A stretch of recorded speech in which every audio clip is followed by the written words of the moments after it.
We will call the February 10th Dublin City Council meeting to order. Jenny, would you please call the roll? Vice Mayor DeRosa. Here. Ms. Fox. Here. Mr. Peterson. Here. Mayor Ambrose Grooms. Here. Mr. Reiner. Here. Mr. Keeler. Here. Ms. Soluto. Here. I have asked Chief O'Connell to come forward and lead us in the pledge this evening.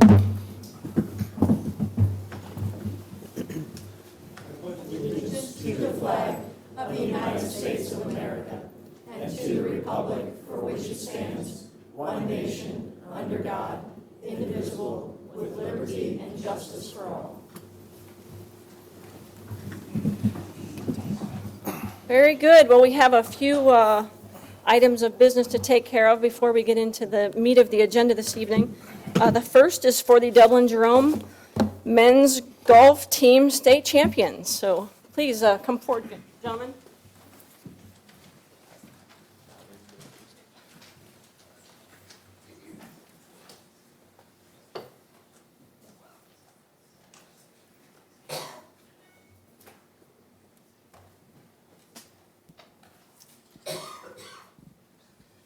Well, isn't this about the handsomest group of young men you've ever seen?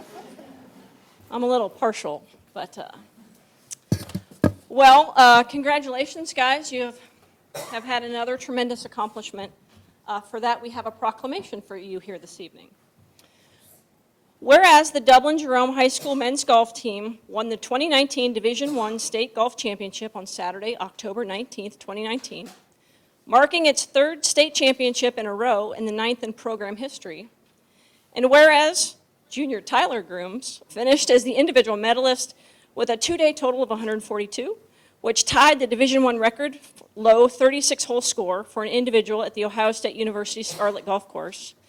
And whereas seniors Ethan Snyder and Ryan Norkin were named second team All-Ohio, and whereas the team tied the Division I state championship course record they set last year, with a two-day combined score of 607 at the Ohio State University Scarlet Course and won by 12 strokes over Akron-Hoban. And whereas the team led by Coach Taylor Harley compiled an overall record of 244-30 with 5 regular season tournament wins along with the sectional and district championships.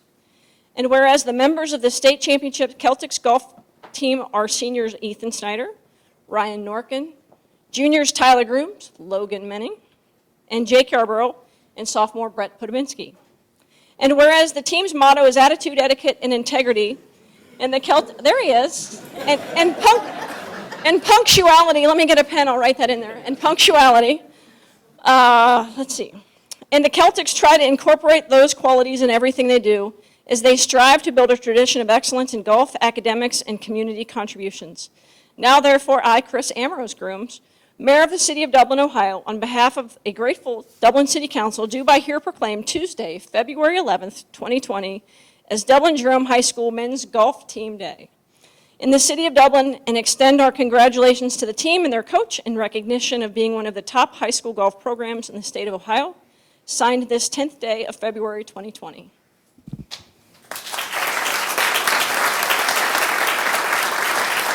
So,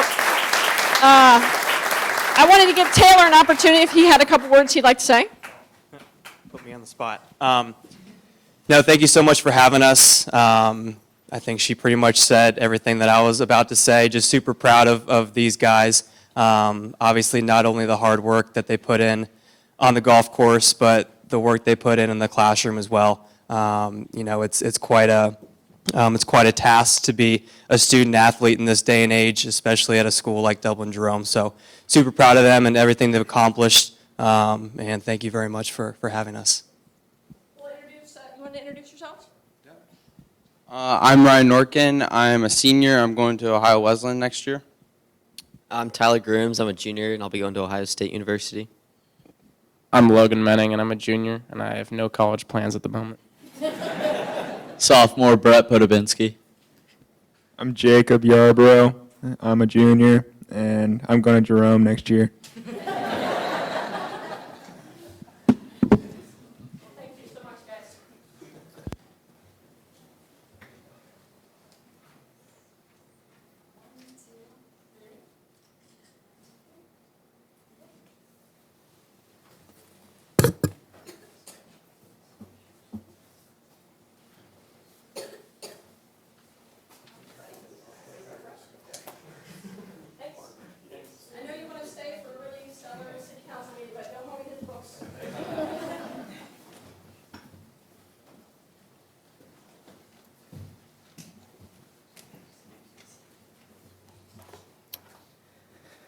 Okay, next we have Matt Ehrman's going to present recognition of the life-saving efforts at the Dublin Community Rec Center. Please take it away, Matt. Good evening, Mayor, members of council. As you know, one of our primary objectives in this city is to enhance the quality of life throughout the community. And that objective comes second to our staff's dedication to safety and minimizing risk and preparing to respond for unforeseen emergencies. We have a saying that working for the city of Dublin is more than a job. What many people do not know is that the majority of our staff at the Recreation Center are certified in multiple certifications, including CPR for the professional rescuer, first aid, AED administration, oxygen administration, and several others. All of the staff, all of the aquatic staff and facility managers train on a regular basis. Their skill checks are designed to hone in their skills so that in a crisis situation, they can respond without thinking. They act on their training and implement what they've been trained for. On the evening of December 28th, 2019, several staff put this extensive training into action. We're all proud of the way the team stepped up to the plate when the crisis occurred. I'm here before you this evening to recognize the life-saving efforts of our team when one of our guests, Mr. Tom Shelley, collapsed that evening in December while working out at the Recreation Center. Thanks to the immediate response of the following individuals: Brian Omasta, Hillary Kessler, Jake Burns, Aaron Shaughnessy, Jack Carlin, Stacy Ty, Kate Fuddy, Jim Locke, and Kelly Regano. I'm happy to report that Mr. Shelley is not only alive today, but he is with us here this evening. Taking swift action, this team initiated the EMS response, assessed Mr. Shelley's condition. They moved equipment out of the way, initiated rescue breathing, applied the AED equipment, administered multiple defibrillation shocks, performed CPR, and applied second shocks to care for Mr. Shelley until Washington Township Fire and Rescue arrived on the scene. Their swift action, composure, and professionalism that evening saved his life. Thanks to the effort of this team, in just a few hours after Mr. Shelley was transported to the hospital, we were thankful to receive word that his physical state had improved to a stable condition. Thankfully, Mr. Shelley and his family are here with us this evening, and I believe, Tom, would you like to say a few words? You're welcome to go to that podium over there. Thank you. Yeah, thank you. So every time I hear the story, it always takes me a little bit back, and I just want to again say thank you so much for the responsiveness and the quick thinking and having a trained staff, because I wouldn't be here today if it wasn't for that. So I just thank everybody for everything.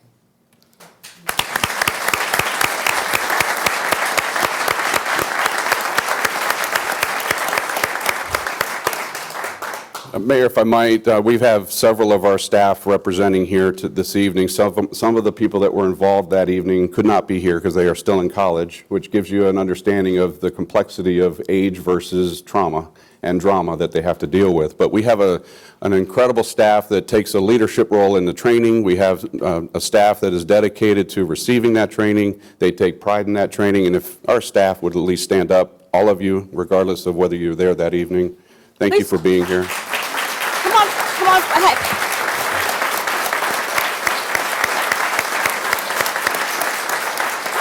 Hey, Matt, why don't you have them come forward and we'll get a picture of them. We can do that. Everybody Would you like have- to do that now? Oh, we'll do it at the end. Okay. On that note, I will have to say that since the opening of the Recreation Center in 1996, we've had an incredible partnership with Washington Township Fire and Rescue. It's circumstances like this that we find ourselves in, and through that partnership, the strength of that partnership, the training and cross-training, the handoff of these types of situations is near seamless. And we really appreciate the efforts of Washington Township to help us with that training as well. So at this time, I'd like to offer Chief O'Connell from Washington Township Fire and Rescue to come up and say a few words on behalf of that. Thank you. Thank you very much. I appreciate that. You know, for first responders, these folks are the true heroes. They're the ones, when we get on the scene, we so often see how it doesn't work out this way. But these folks that have the courage to step up, the city to identify the need to make sure their people are trained, that's why this is successful. It absolutely is. We offer a lot of CPR classes and things like that, but those are the true heroes. Often when the fire department gets there, we can't do anything. But these folks did everything they could. They put their training in place. The part that always amazes me is the courage it takes. You know, we do it for a living, so when we walk into that situation, we're prepared. These folks aren't prepared, but they took action. And again, we're so proud of them. The success is directly related to you folks stepping up, and we can't thank you enough for that. With that being said, also, too, we do offer CPR classes, and I always want to push that because it is so important for the first responders. As you can see in this case, we do offer CPR classes, and there's also an app called Pulse Point. So once you do have your CPR training, you can log in and get the Pulse Point on your phone, so therefore, if there's an emergency around you, they'll actually notify you that you're close and you have the ability to respond. So with that being said, I want to make sure you understand, not only do we appreciate your efforts, but you are the true heroes. I mean, you are the ones that we look up to because we know that the outcome is going to be so much better when you act. So thank you very much. Thank you. Thank you.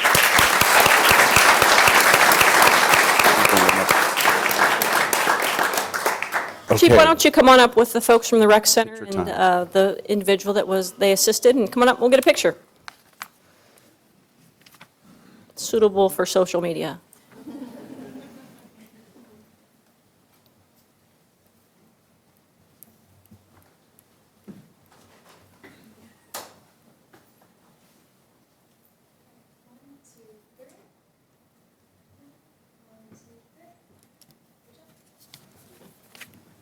Thank you all so very much.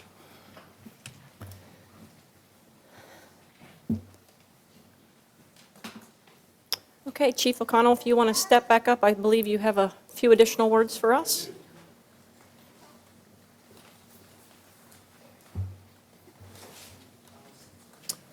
I have also some members of the levy committee with us. I just wanted, as a courtesy, Mayor and members of council, I just wanted to take the opportunity as a courtesy to let you know that we do have a levy on the ballot March 17th.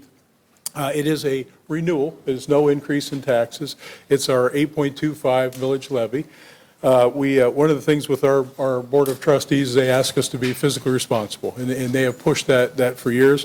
When we get through this levy cycle, it'll be 15 years without an increase, and again, it's their guidance that's got us there, and the support of the city. You know, we've been blessed to be a ISO 1 accredited organization. That puts us one of 3 in Ohio, one of 84 in the country. So we're very proud of that, but we also understand that without the community, without the support of City Council and what the city has done for us and all the different services they provide to us, that's the only way we can be successful. So I just wanted to let you know that we do have that renewal on. It's March 17th. And again, thank you for the support that you have given us in the past. And again, we'll continue to be fiscally responsible and meet the needs of the city. I also want to turn it over to some of our levy committee members so they can say a few words. Thank you. Thank you, Chief. All of us here have been involved in the city in various ways. We know, and as I'm sure you know, when the fire department is needed, they're there for us. Well, on March 17th, it's our chance to be there for them. And we hope that the entire city will show up and vote on March 17th in favor of the fire levy. Thank you. Thank you. Kitty? Bill? Anything? Well, you know, Dublin is a grateful community to Washington Township Fire Department. You have done an outstanding job over and over and over again. And we are really fortunate to have you, and the accreditations that you have surpass most any other organization in the country. And we're really proud of you. We're grateful to you. And I am certain that the folks will show up on March 17th and express likewise to you as well. So, Thank you so much. Right. Thank you. Okay, this is the time in our agenda. If anyone would like to speak to council on any item that is not on this evening's agenda. So any items not on the agenda this evening, if you would like to address council on, we would like to hear you now. If so, please raise your hand and I'll call you forward. Hearing none, we'll move on to the consent agenda. Items proposed for the consent agenda are acted upon by single motion of council. Is there a request to remove anything from the consent agenda? I just want to make a correction, a small correction to the minutes of the January 21st. In At the very end, at roundtable, we discussed Jim Richards owning a home in a historic district, and it said since 1950, it was 1850. So Little I thought difference it there, was worth huh? noting. So that's all I had. Thank you. Wonderful. Any other further comments? Jenny, would please call the roll? Mr. Peterson? Yes. Mr. Reiner? Yes. Vice Mayor DeRosa? Yes. Ms. Aludo? Yes. Mayor Ambrose Grooms? Yes. Ms. Fox? Yes. Mr. Keeler? Yes. Very good. We'll go to first readings, ordinance 06-20.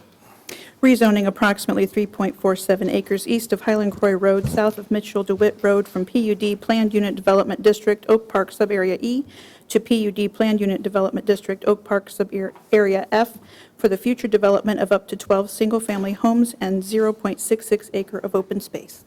I'll introduce it. Very good. Thank you. Good evening, Mayor, members of council.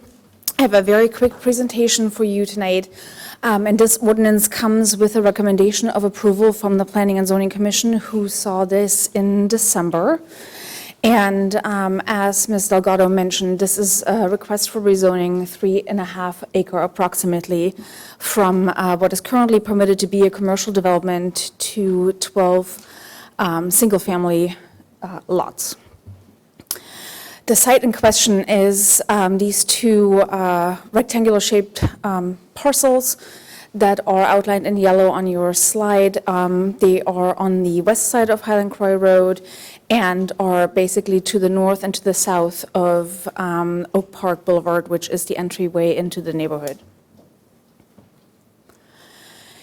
Oak Park was zoned in 2006 from rural to a planned unit development district, and this was one of those very, very first conservation design developments that the city had. So it included 50% of open space, with lots being clustered in the center of the site, and a lot of the open space being at the outskirts of the site, as it was. It's 61 acres approximately.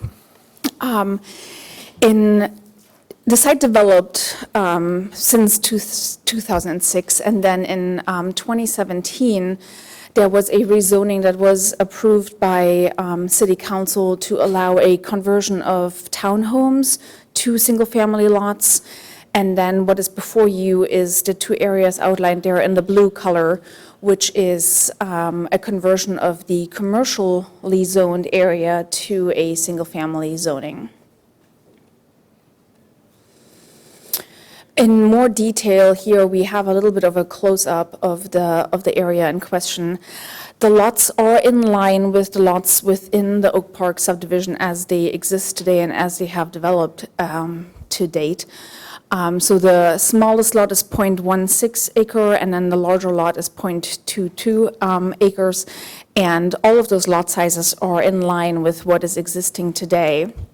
Lot width, lot depth, front yard setbacks, rear yard setbacks, as well as side yard setbacks are also in line with what is existing in Oak Park today. So the development pattern is retained with this rezoning. One of the discussions we've had a lot during the Planning and Zoning Commission process, as well as with several meetings we've had with the existing residents within Oak Park, is ownership and maintenance of open spaces, as well as private drives that are existing within the neighborhood as of today. And outlined there in the black color are those two areas that are currently part of this particular rezoning, which are existing private drives, which would then be part of this sub-area, which is proposed here tonight. Architecturally, the applicant is retaining the style that is existing today, with a lot of very detailed architectural features, as well as roof colors and so forth. So everything within this proposal is what you see today in Oak Park. And with that, the Planning and Zoning Commission did recommend approval of this rezoning to council tonight. And as far as the applicant has been able to, they have met these conditions, and there will be some that will be deferred to the final development plan phase, which would happen afterwards. And then also with this application, there would be a preliminary plat that would follow this rezoning tonight at the second reading. And with that, the applicant is here. They also have a presentation if you want to hear that, as well as the residents do as well. And I'm available for any questions. Thank you so much. Is the applicant present? Please come forward, state your name and address into the record. Yes, Madam Mayor, my name is Chris Klein. I'm the attorney for Oak Park, Dublin, the applicant, 300 West Wilson Bridge Road in Worthington. And with me tonight is Linda Maneri from EMH&T. She is our planner. Claudia, do I have a clicker? Or? I can certainly do that.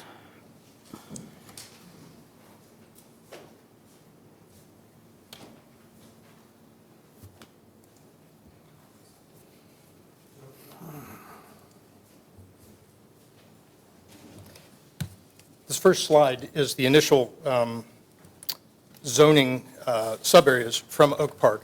As indicated, it is a conservation subdivision, and for some of the people in the room that are new, John Reiner is the father of conservation subdivision here in Dublin. So this was the first project that was done this way here in Dublin.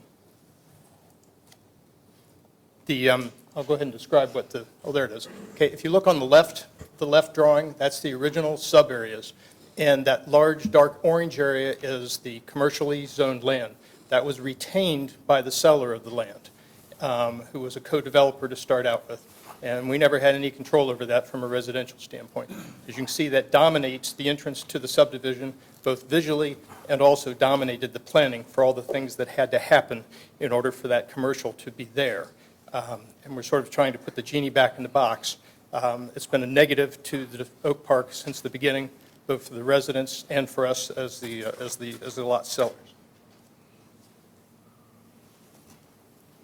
Yep. And this is the drawing that Claudia showed you. And I wanted to emphasize it for another reason. One of the issues that we've been dealing with is going through the planning staff, which recommended approval, and the planning commission, which recommended approval, was the cost to the residents. And if you look at we've already talked about where the purple are the existing private roads, and those were already there. They're built. They're not part of this application. They're part of the original zoning. The yellow are the new private roads, and those are what is new here tonight. And it's about, depending on how you look at the numbers, 77 and 23% for the existing private roads as opposed to the new private roads. The yellowish color, sort of a mauve maybe, those are the reserves that are part of the HOA. And the center one, Reserve M, is the clubhouse, and there are formal gardens and landscaping out there. And then these other two, Reserve G and L, are interior open spaces. We've carried forward with that with the green, which are also interior open spaces. All of the perimeter lots border city parkland, so they got tons of open space anyway. But the plan was, which we carried through with, was to have these smaller internal open spaces, and those are all part of the HOA, so there's an expense there. So in terms of looking at the numbers, I guess I can screw this up. Under Ohio law, there's a requirement, and it's also in our declaration, that an HOA board of directors has to study the expenses, both operating expenses and capital expenses that a subdivision has. It's called the Ohio Planned Communities Act, and then has to budget for those and put reserves aside. And as we see here, some of these expenses are things that recur only once in a while. This is the table showing the cost of the private roads. There's been a lot of attention focused on those, but as you'll see, those are not really the biggest deal here. About every 25 years, between 15 and 25 years, a road has to be rebuilt, and that's called mill and replace. They grind off the top 3 inches of the asphalt and then rebuild it. Fortunately, these roads are all, from a roadbed standpoint, comparable to municipal standards, so they're nice and strong. But all streets, that asphalt on the top wears and has to be replaced. And to do that costs, in today's dollars, with the bids that we've gotten, $117,000, $117,319. You amortize that out over the years. And I've given two sets of numbers for 15, the worst case, and 25 years, the best case. And that's where it shows up down here at the bottom, where you can see how those numbers work out. And these numbers at the bottom, all private streets. That's everything, including these two new private streets. And then we've got one for Reserve I and Reserve I and J and RNS. And so if you subtract the I and J, the existing streets, from the total, you can see the degree to which the actual reserve requirement increases. And it's less than $1 for the lots, both for the I didn't mention it, but every 5 years you do this crack, fill, and seal. And so that's added in there too. Literally, I think these numbers were a few cents off, and it ends up to be either 65 cents or 52 cents per lot per month. So that's the actual cost that the residents will pay out of their dues to do this. Now, I indicated this. Oh, wait a minute. I have to go this way, don't I? This is our projected HOA cost. There's not a budget here for the HOA because as you can see, jumping ahead, the total yearly cost is $96,263 for all of the things the HOA has to pay for. And so there's not enough money in the HOA to pay for that in the beginning. So the developer, my client, Oak Park, Dublin, has been paying that and then just banking the HOA dues. And currently there's $305,855 in the HOA account right now. So that'll help them to establish a reserve out for the future. Right now we've got 68 lots developed. That comes to about $77,000 a year in income. Obviously, it takes 96. So there's still, if we were to turn it over to them tomorrow, they'd have a shortfall, a significant one. We're not planning on doing that. In terms of the numbers, and I'll just go to the next slide so everybody can read it. These are the expense items. The clubhouse is most expensive. It's almost 50%. It's $47,000 a year. The landscaping, remember, there are the formal gardens and the private reserve areas. 30.5%. That's $29,451 a year. The private roads are down here, $11,389, and that's for everything. The reserves to do those repairs I described, and the maintenance, and also snow plowing and salting. That comes to $11,000, works out $11,389 a year. The other two items are fairly small. Bottom line, the residents are in a pretty good situation based upon these numbers. Once they're built out, 104 lots will produce about $120,000 a year in revenue.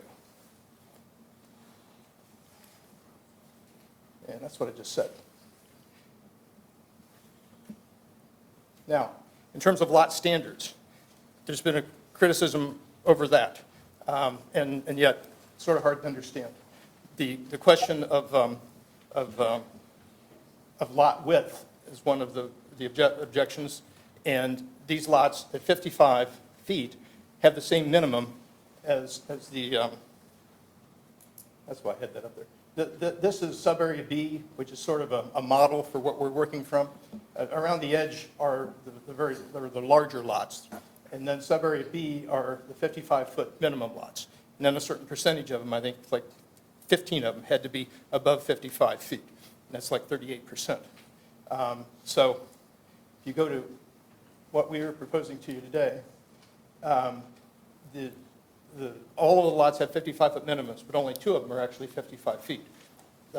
6 of them are above 60 feet. And then the other 2 are very close to 60 feet, like 59.8 or something like that. So we're a step up from the sub-area B, where most of the residents live right now. There's also been a complaint that the side yard setbacks are too narrow. Well, they're 6 feet, just like all the other sub-areas in Dublin, in Oak Park. And when you're doing something like this, the last piece, you've got to be consistent with what's already been done in order to fit in. So I don't understand that criticism. And there's a statement that they look too close. Well, that's the same setback for everybody else also. And lots typically are built right up to the side yard setback throughout subdivisions in Dublin and elsewhere. And 6 feet is a very typical side yard setback. That's 12 feet between houses.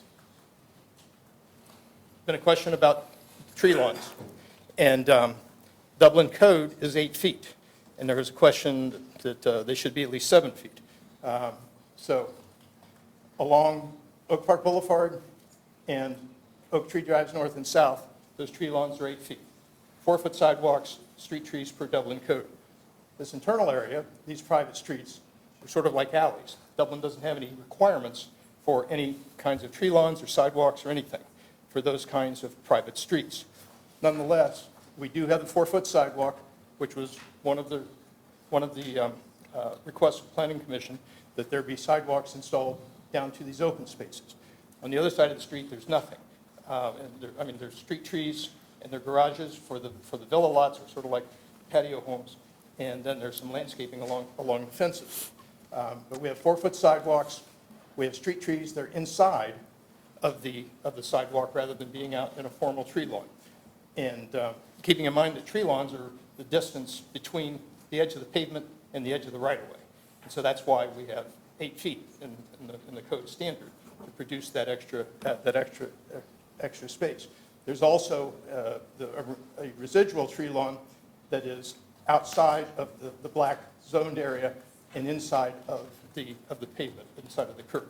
So there are some significant standards, even though nothing is required in that internal area. And this is the graphic, and it's in your packet, that shows you graphically how those tree lawns are located and the sidewalks and everything else. And that can be a little bit confusing to look at. You sort of have to study it. The last item, I guess I'm not quite ready for that. The last item is that's been raised as an issue is curb cuts on Oak Park Boulevard. Now, if you look at the big picture, you can see that Oak Park Boulevard is there in the middle, but there also, you can go this way, you can go this way, and then you have a second entrance over here off Highland Quarry Road. So this subdivision was designed to service 40,000 square feet of retail. So it's got a lot of roads. Well, we're not doing that. We're doing 12 single-family lots in place of 40,000 square feet of retail. That's an incredible step down. The traffic is 74% reduced with those movements.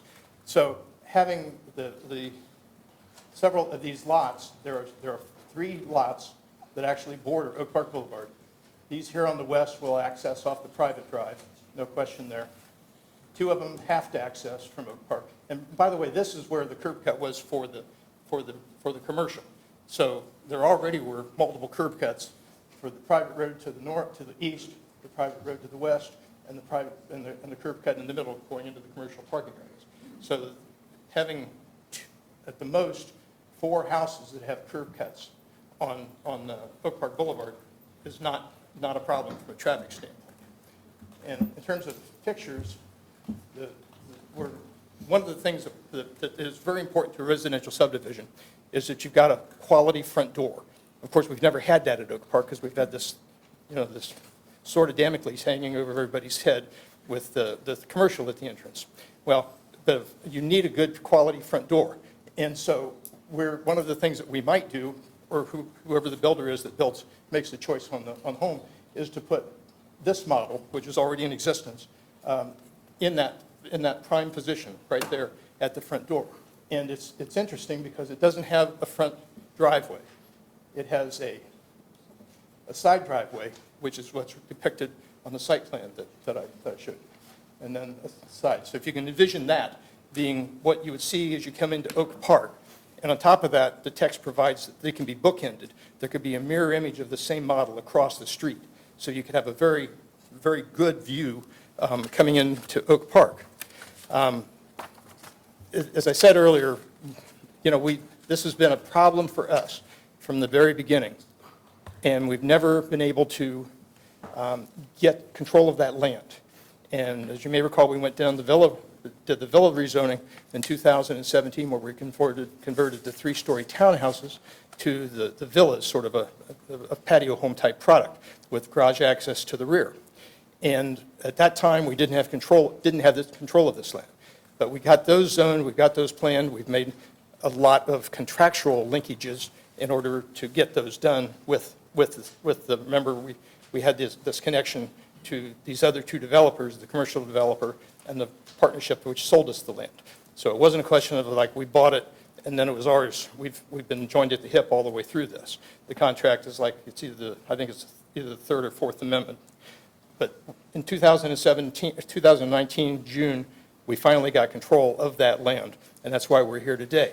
We're trying to tie this off to do Oak Park the right way, all the way to the end. And we think that it's a tremendous benefit, this application is, to the residents of Oak Park. And we, quite frankly, don't understand the opposition that we've received. And we believe that this will increase existing home values as well as make marketing of the new lots, these 12 lots, hopefully if we get them rezoned. And keep in mind that we're working on fixing a problem that we did not create. Somebody else did this, and we're now converting this commercial land to residential land, trying to do a good thing. And if you look at the numbers, you can probably figure out that 40,000 square feet of retail for 12 single-family lots from a development standpoint is not something that you would expect to be making a killing on, or maybe even making a profit on at all. So with that, thank you for your attention. I've tried to go through this as quickly as I could. Very good, thank you. Okay, we've had two residents sign up. That won't preclude anyone from speaking, but I'll take the two residents that have signed up first. The first is a Melvis Houseman. If you would please step forward and state your name and address into the record.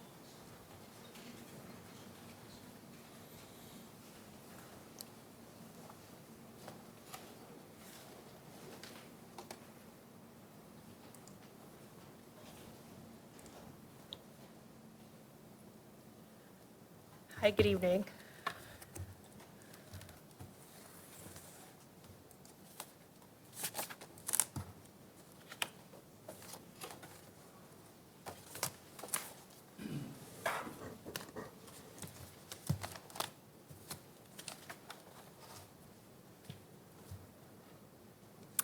My name is Melvis Houseman, and I live at 7134 Snowdrop Court, Dublin, Ohio.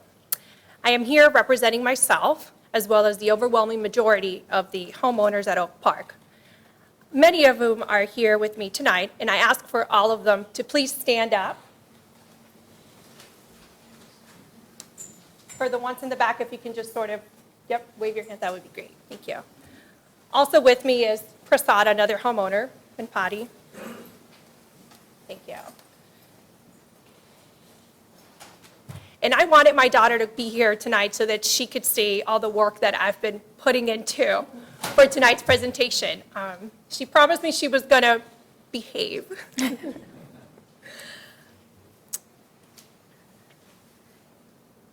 There are four major concerns that the homeowners have regarding the proposed redevelopment of the commercial lots. The first is the undue burden that it will place on the HOA with respect to the maintenance of the private roads, and the remaining three can be collectively described as concerns regarding the configuration of the proposed redevelopment. In particular, the closeness of the homes, the inconsistent treatment of the tree lawn area, and the driveway access to the main boulevard.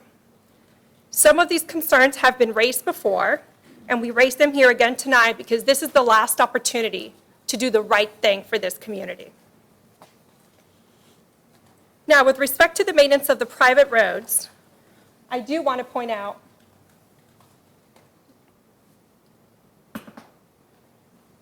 what we're talking about here. We're talking about reserves J and I, which are the pink roads, and now reserves R and S, which are the yellow. Now, it's important to understand why the private roads were built in the first place. Except for the 6 private roads surrounding the commercial lots, there are no other private roads in Oak Park. So these private roads were built to support the commercial use. As you can see from the arrows on the screen, this is how those private roads would have been used coming into the community.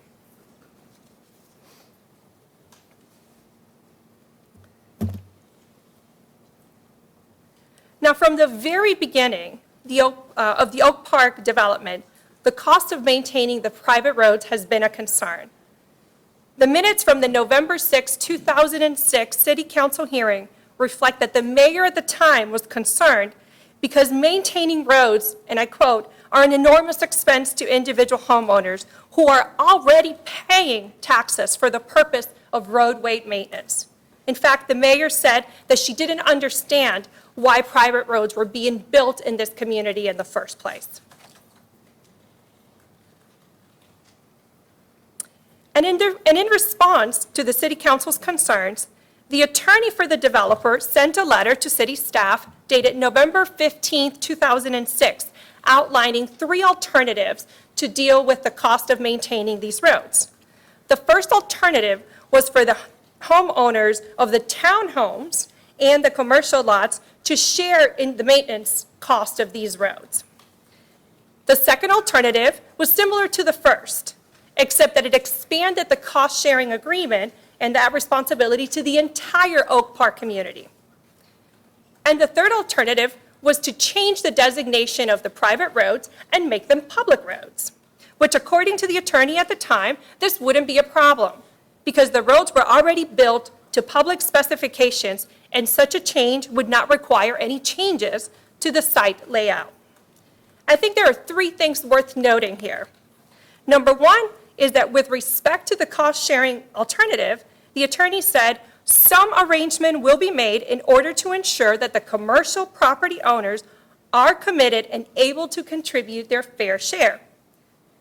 Now, if the developer had the option to pass some of this maintenance responsibility to the city, I asked myself, why did he choose the cost-sharing alternative? From the homeowner's perspective, there must have been some benefit at that time for them to choose the cost-sharing alternative. The third thing worth noting is that the attorney requested for the developer to be permitted to present further details and make a final commitment and make a final decision as to which alternative the developer will choose during the final development plan. Now, a day after that, November 16, 2006, the city manager sent a memo to the council members at the time in which outlining the different proposed alternatives that the developer was presenting, with the intent of finalizing the specific cost and maintenance responsibility, again, at the time of final development plan. The staff was supportive in this approach and recommended the approval of the Oak Park development plan. Now, why am I looking at 2006 council hearings and city manager memo? It is because it shows the underlying circumstances by which city staff and city council got comfortable with approving the Oak Park development plan. The understanding was that there would be either, on the one hand, a cost-sharing agreement, or on the other, that the roads would be converted to public roads. That was the understanding in 2006.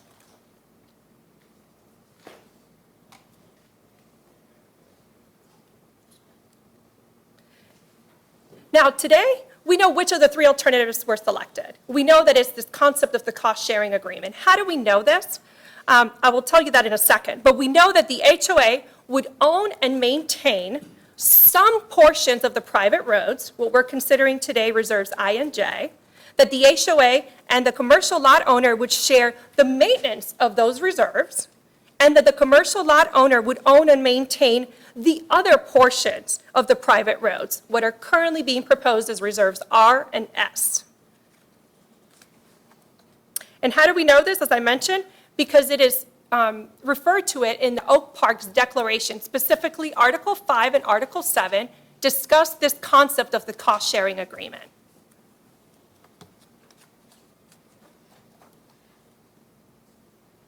Now again, I just want to highlight the pink areas would have been a part of a cost-sharing agreement, and the yellow would have been completely maintained by the commercial parcel owners. So what is the significance of all of this? The significance is that there is a substantial negative financial impact on this community. If we look at when I bought my house and when the rest of these homeowners bought their home, what they bought into, and you look at the rezoning today, you can see the disconnect. You can see that in the original 2006 development plan, there would have been 108 members contributing to the HOA. With the rezoning of the townhomes in 2017 and the proposal today, there will be 104. Reserves I and J, as I just mentioned, would have been subject to a cost-sharing agreement. But under the proposal today, it would all fall under the HOA. Oak Tree Drive North and Oak Tree Drive South would have been the commercial lot owner's responsibility. Under the proposal today, it will all be under the responsibility of the HOA. So what's the consequence of all of this? We have less members contributing to the HOA. We have no cost-sharing agreement to offset some of the maintenance cost. And now we have increased maintenance obligations and costs to the HOA. In 2017, with the rezoning of the townhome lots, the City of Dublin performed an evaluation of the private roads and concluded that the following work would be needed. Some patchwork would be needed in 1 to 2 years at a cost of $10,000, and then a complete repavement would be needed between 8 and 10 years at a cost of $120,000. These were city contracted rates from 2017. And I want to point out that since that meeting, we have seen no work being done currently at any of these roads. The concerns regarding the maintenance of the private roads were raised again by city council members during the rezoning of the townhomes in 2017, and more recently were raised at the PNC Commission hearings in August and December of last year. The issue at the 2017 council meetings was essentially deferred because the city would have an opportunity to revisit this matter when the final development plan for the commercial lots would come before City Council. Well, this is it. This is the final development proposal for the commercial parcel. This is the time to address a long-standing issue that we've had with respect to the maintenance of these private roads. So in summary, the purpose of the private roads were built to support the commercial use and should now be converted to support the residential use. It was never the intent of City Council or the developer for that matter to place this entire burden of maintaining these private roads on the homeowners. The proposed rezoning does not resolve any of the maintenance concerns that have been consistently raised by the homeowners, City Council, and the PNC commissioners. Maintenance of these private roads will create an undue burden, financial burden on the HOA. If you were considering the entire Oak Park development plan today for residential use, you would likely raise an issue with these private roads just like the council did in 2006. In fact, if the developer would have proposed that plan back in 2006, probably would have been rejected. It should be no different today. And for that reason, we request that all private roads be converted to public roads. Now, developers' representative has stated in the past something to the effect that the Oak Park HOA fees are comparable to association fees paid in other communities in Dublin.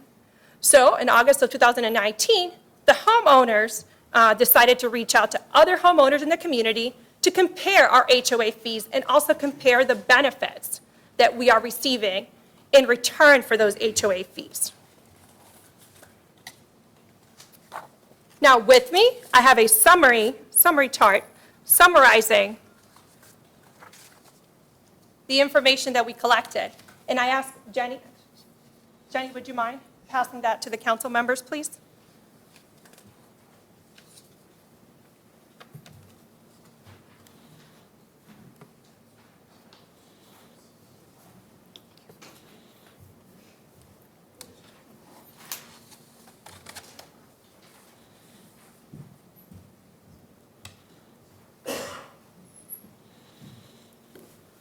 Now, you have all the information in front of you, but I'm only going to highlight, for purposes of this presentation, just a few of those, because I think that they are, they're telling in this case.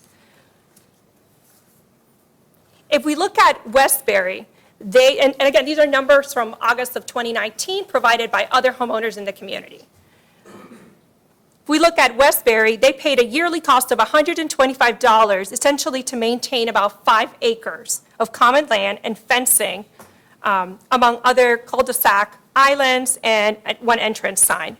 If we look at Amberley, they paid $880. This is for the homes that were built after 2000. That includes a clubhouse, a pool, and some tennis courts. If we look at Terton Ridge, they pay $800, and that is to pay primarily 46 acres of landscaping. If we look at Muirfield, we know that it depends on the valuation of your home. And my understanding is that for a home that is valued at $500,000, for example, the HOA fees are just $1,100. And of course, they have 2 heated pools, a splash park for toddlers, a hot tub, 10 tennis and pickleball courts, 29 miles of bike trails, 2 playgrounds, nature preserve, golf course, upkeep of 200 common ground, including 14 ponds and 2 gazebos. What are Oak Park's current HOA fees? $1,152. And we have about 4 acres of landscaping to maintain, a clubhouse, some pond. So you can see that Oak Park fees compared to the benefits that we get and compared to other communities and the benefits that they get are already pretty high. Now let's talk about the projected HOA cost chart that the developer submitted along with the rezoning application. And I'm talking about this chart that you have in your packets, I understand. A quick review of this chart reveals that the forecasted costs are not all-inclusive. For example, the chart provides that the HOA is currently paying $2,535 for landscaping costs in addition to what the developer pays. But if I show you the income and expense statement from 2019, and I'm happy to pass this around if you're interested in looking at it, this says that the HOA has been paying landscaping in the amount of $8,335. And I also received communication from the management company today, and they actually have just budgeted for 2020 for fertilizer and lawn treatment in the amount of $3,400. These costs do not appear to be reflected in this projected HOA cost chart. In addition, missing from this chart are the clubhouse roof, mechanicals, landscape replacements. You can see that at the footnote of this chart. Additional costs to maintain and replace the new sidewalks that are being proposed and the new trees that are abutting the private roads, which are being proposed, as I mentioned, as part of this rezoning. Replacement of fences in the sub-area D. These are the area that was converted from the townhomes to the single-family homes in 2017. The HOA is responsible for painting them. That's reflected in the chart, but there's no mention there about replacement of fences. Here's something else that's not reflected: property taxes for reserves G and L, other common areas in the community, or even the reserves I, J, P, and Q. These are the private roads. None of this is reflected in this chart. There are a number of other items, if I showed you the income and expense statement, that I just can't reconcile between the two. But I won't do that tonight.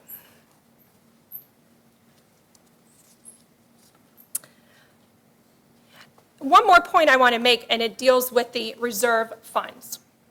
The reserve funds were not meant to absorb completely the cost of maintaining 6 private roads, and it is unfair to assume that these funds are available for this purpose. There are a number of maintenance issues outstanding currently at Oak Park, and that's what the reserves funds should be used for.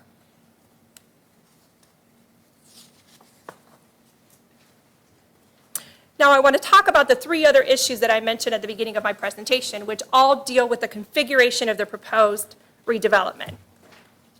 They're the closeness of the homes, the inconsistent treatment of the tree lawn area, and the driveway access to and from the main boulevard. Now, according to the original development plan, the park homes, which, as you know, are the homes that are on the periphery of the community, they were supposed to be larger homes. This is in the development proposal. They were supposed to be 2,500 to 3,800 square feet on lots with a width of 60, 70, or 80 feet.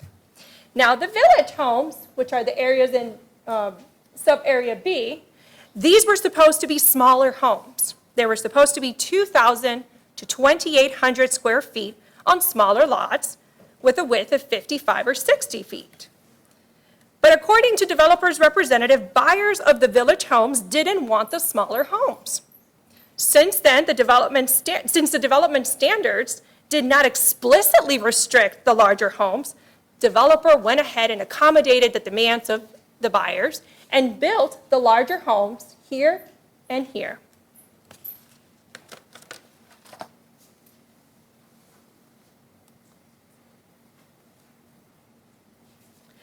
The result is that a number of the village homes in sub-area B were built right up to the boundaries of the permitted building area. These homes only have 6 feet side setbacks from the boundary of the lot. And as a consequence, you have homes that appear to be tightly packed. And I invite you to please come to our community and see it for yourselves. But in the interest of tonight, I have a screenshot here, and you can see how close these homes are in this area. You can see some of the smaller homes over here, not so much, but some of these are very close. You can see that happening on this side as well as on this side. This problem was recreated when they did the rezoning of the townhomes right over here. You've got homes that are really, really close to each other, and unfortunately, we did not know the history of why these homes here in the sub-area B, why they appear to be larger. And we didn't know that because of a technicality, because these restrictions were not placed in the development standards, the developer could in fact build the larger homes in these areas. Excuse me, Mrs. Hausman. So normally we limit these to 5 minutes, and we granted you excess time because of you were representing the larger group. So if you want to get to the part about that's specific to the rezoning portion that we're having this evening, let's go ahead and move to that section of it. This is if I may, Mayor, the only reason I'm showing you this is because this is what is currently there and what will be recreated as part of the rezoning. So I understand that there's nothing we can do about what has happened in the past, but I think we need to look to the past to see evidence of what doesn't work and why we should not recreate the problem. Sure. And we've received all those documents, and I know I was out there for a good portion of the time today. Thank you. So these are some of the pictures. I'll try to go through this a little bit quicker. These are some of the pictures of highlighting the problems, of the closeness of the homes. You also have window wells and AC units that are encroaching into the side of these homes, and it makes it difficult. Not only is not aesthetically pleasing, but it also makes it difficult for the homeowners to maintain those areas. As I mentioned before, we've raised this issue of the closeness of the homes before, and in particular with the proposed rezoning for the commercial lots, we're going to have this same problem now happening over here. These homes are going to be close to each other, and we're going to recreate that same problem because we're trying to follow the standard of only a 6-foot setback, a side setback for these homes. These are the homes that are at the entrance of our community, and they are the face of Oak Park. They are peripheral homes and should have at a minimum the same lot width requirement of the park homes, which were 60 feet wide. In the alternative, of course, the city could require that the side setback be a minimum of 8 feet. The fact that the rest of the Oak Park community has some parcels with a 55-foot lot width or a side setback of 6 feet should not be the only determining factors regarding the closeness of these homes. It isn't often that you have an opportunity, like in this case. The homeowners have identified an aesthetics and a maintenance problem as a result of building these homes so close to each other. And we should seize this opportunity to ensure that we don't repeat the same mistakes again. More importantly, addressing this concern will not have a negative impact in the number of homes that the developer can build in this area. The second issue regarding the proposed redevelopment is the inconsistent treatment of the tree lawn area, and there are two items that I want to bring to your attention tonight. Every area currently in Oak Park, including the common areas around the clubhouse, the pond, and the reserves, have a tree lawn area of approximately 7 feet between the sidewalk and the curb. The proposed rezoning anticipates virtually no tree lawn area along the private streets. This is not consistent with the development character of Oak Park. Again, there's an opportunity here to have a tree lawn area in the commercial lots that are consistent with Oak Park, if simply the developer would be willing to reconfigure the lots and use some of the green space.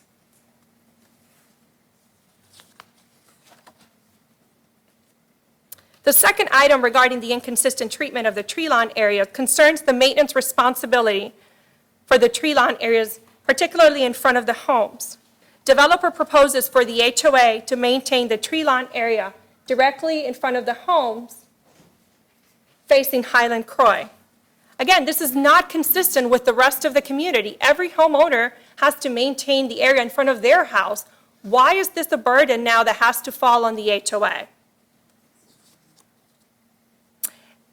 And as a question to council and the applicant is, we want to understand who's going to be responsible for maintaining these areas right here. As to the third issue regarding the proposed redevelopment is the driveway access to the main boulevard. Renderings show that at least 2 homes will have driveway access to the main boulevard, and the development text suggests that other homes could also have additional driveways exiting to the main boulevard. The main boulevard is narrow due to the islands in the middle of it. The main boulevard poses a challenge for future homeowners wishing to back into their garages. Now, the islands are an important design element, creating a grand entrance for Oak Park, and we don't think that it would look good if you try to reduce those islands. And as I mentioned before, again, there's an opportunity here to reconfigure the homes utilizing the green space so that no driveways lead to the main boulevard. This is a summary of what the owners' requests have been, which is to have all lot sizes to be a minimum of 60 feet, or the alternative, have a side setback of 8 feet, keep all tree lawn area consistent to a minimum of 7 feet throughout the commercial lots, and have the maintenance responsibility of the tree lawn area in front of a home to be maintained by that homeowner. Finally, the driveway access, just remove all driveway access to the main boulevard.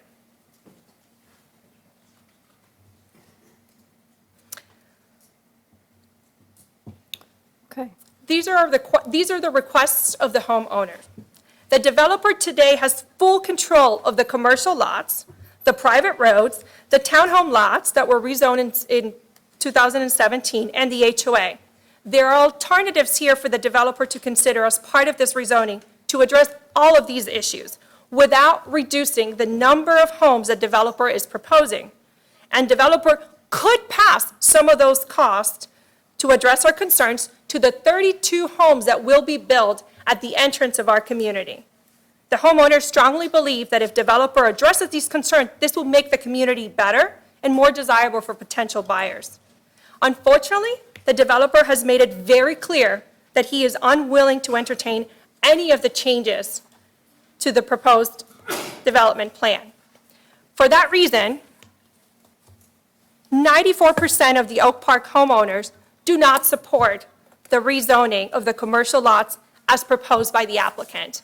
I have in my hand a petition from the homeowners that I would ask, Jenny, if you don't mind, passing to the council members.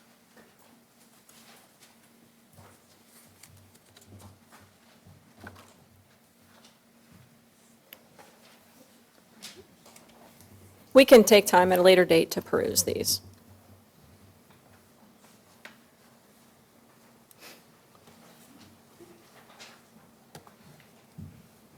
Now, this is the final opportunity we have to do what's right for this community. And the homeowners who are there and will become a part of it for years to come, long after the developer leaves.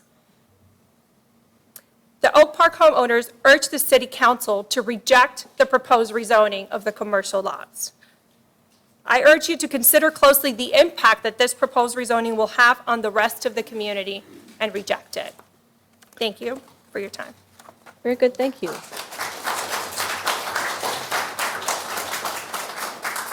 Okay, Prashad Vipati, did you have things you'd like to add? You're all set, okay. Is there anyone else present this evening that would like to speak with respect to this application? Okay. Hearing none, we will open it up to council questions and discussion. I have a quick question, just to start us off. How often, if at all, did the developer and the homeowners meet to talk about the concerns of the development for this particular rezoning? Either one of you. Prashad, would you like to answer that? So since the P&Z Commission meeting was held in August timeframe, there was clear feedback and guidance from the P&Z Commission to have the developer representative and the homeowners to interact with each other and figure out a plan forward. We waited for multiple weeks. We haven't heard back from the representative. So we took the initiative to reach out to the representative to have a meeting. We had one meeting for 2 hours, and we tried to not only address some of the concerns or bring up some of the concerns that we had, but we also wanted to make sure we have a channel to reach out to the actual owner of the Hallmark properties or the Oak Park Dublin LLC so that we can have a more fruitful conversation. That part of the conversation never happened. As part of the meeting with the representative, it was very clear the homeowners' requests are not going to be entertained. It's a use it or take it or leave it proposal, and nothing can be entertained, is how we were told. So the long and short of that is once? Yes. Okay. Let's get some of the questions on the table here. Mr. I have a Thompson? couple, thanks, Mayor. Claudia, the two new open space areas, did staff or does the city require those two new open space areas, or were those two new open space areas proposed by the developer? Those areas in green there that you see on your screen? Yeah. They are mainly due to how the lots are arranged on those two squares. So it's not a requirement per se that they have to be open spaces. Kind of like a Tetris game, it's what was left over? Yes. Is there a way, I'll be honest, when I came in here, I wasn't necessarily I was more compelled by Chris's argument that these same standards were found throughout the single-family development. I understand that. But I'm kind of persuaded by this argument that maybe problems have been revealed by those developments, that two wrongs don't make a right. If we did it wrong once, we shouldn't just repeat it again. Is there enough space, if you took out those two open space areas, is there enough space to address these concerns or no? We actually had that conversation ourselves with representatives from the neighborhood. We had gone out there as well and taken a look at some of the concerns in person in terms of the houses being close to one another. And that discussion did come up in terms of eliminating this open space and giving the lots a little bit more wiggle room. The problem is that all the lots surrounding these open spaces are alley loaded. So if, somebody gave me a dead one. If you look at, sorry, right here. So on that side of the open space, these lots are rear access, thank you. So that would mean if you had a lot that was fronting that area, it would actually be looking at the rear. Backside of the. Yes, it would look at the rear loaded garage.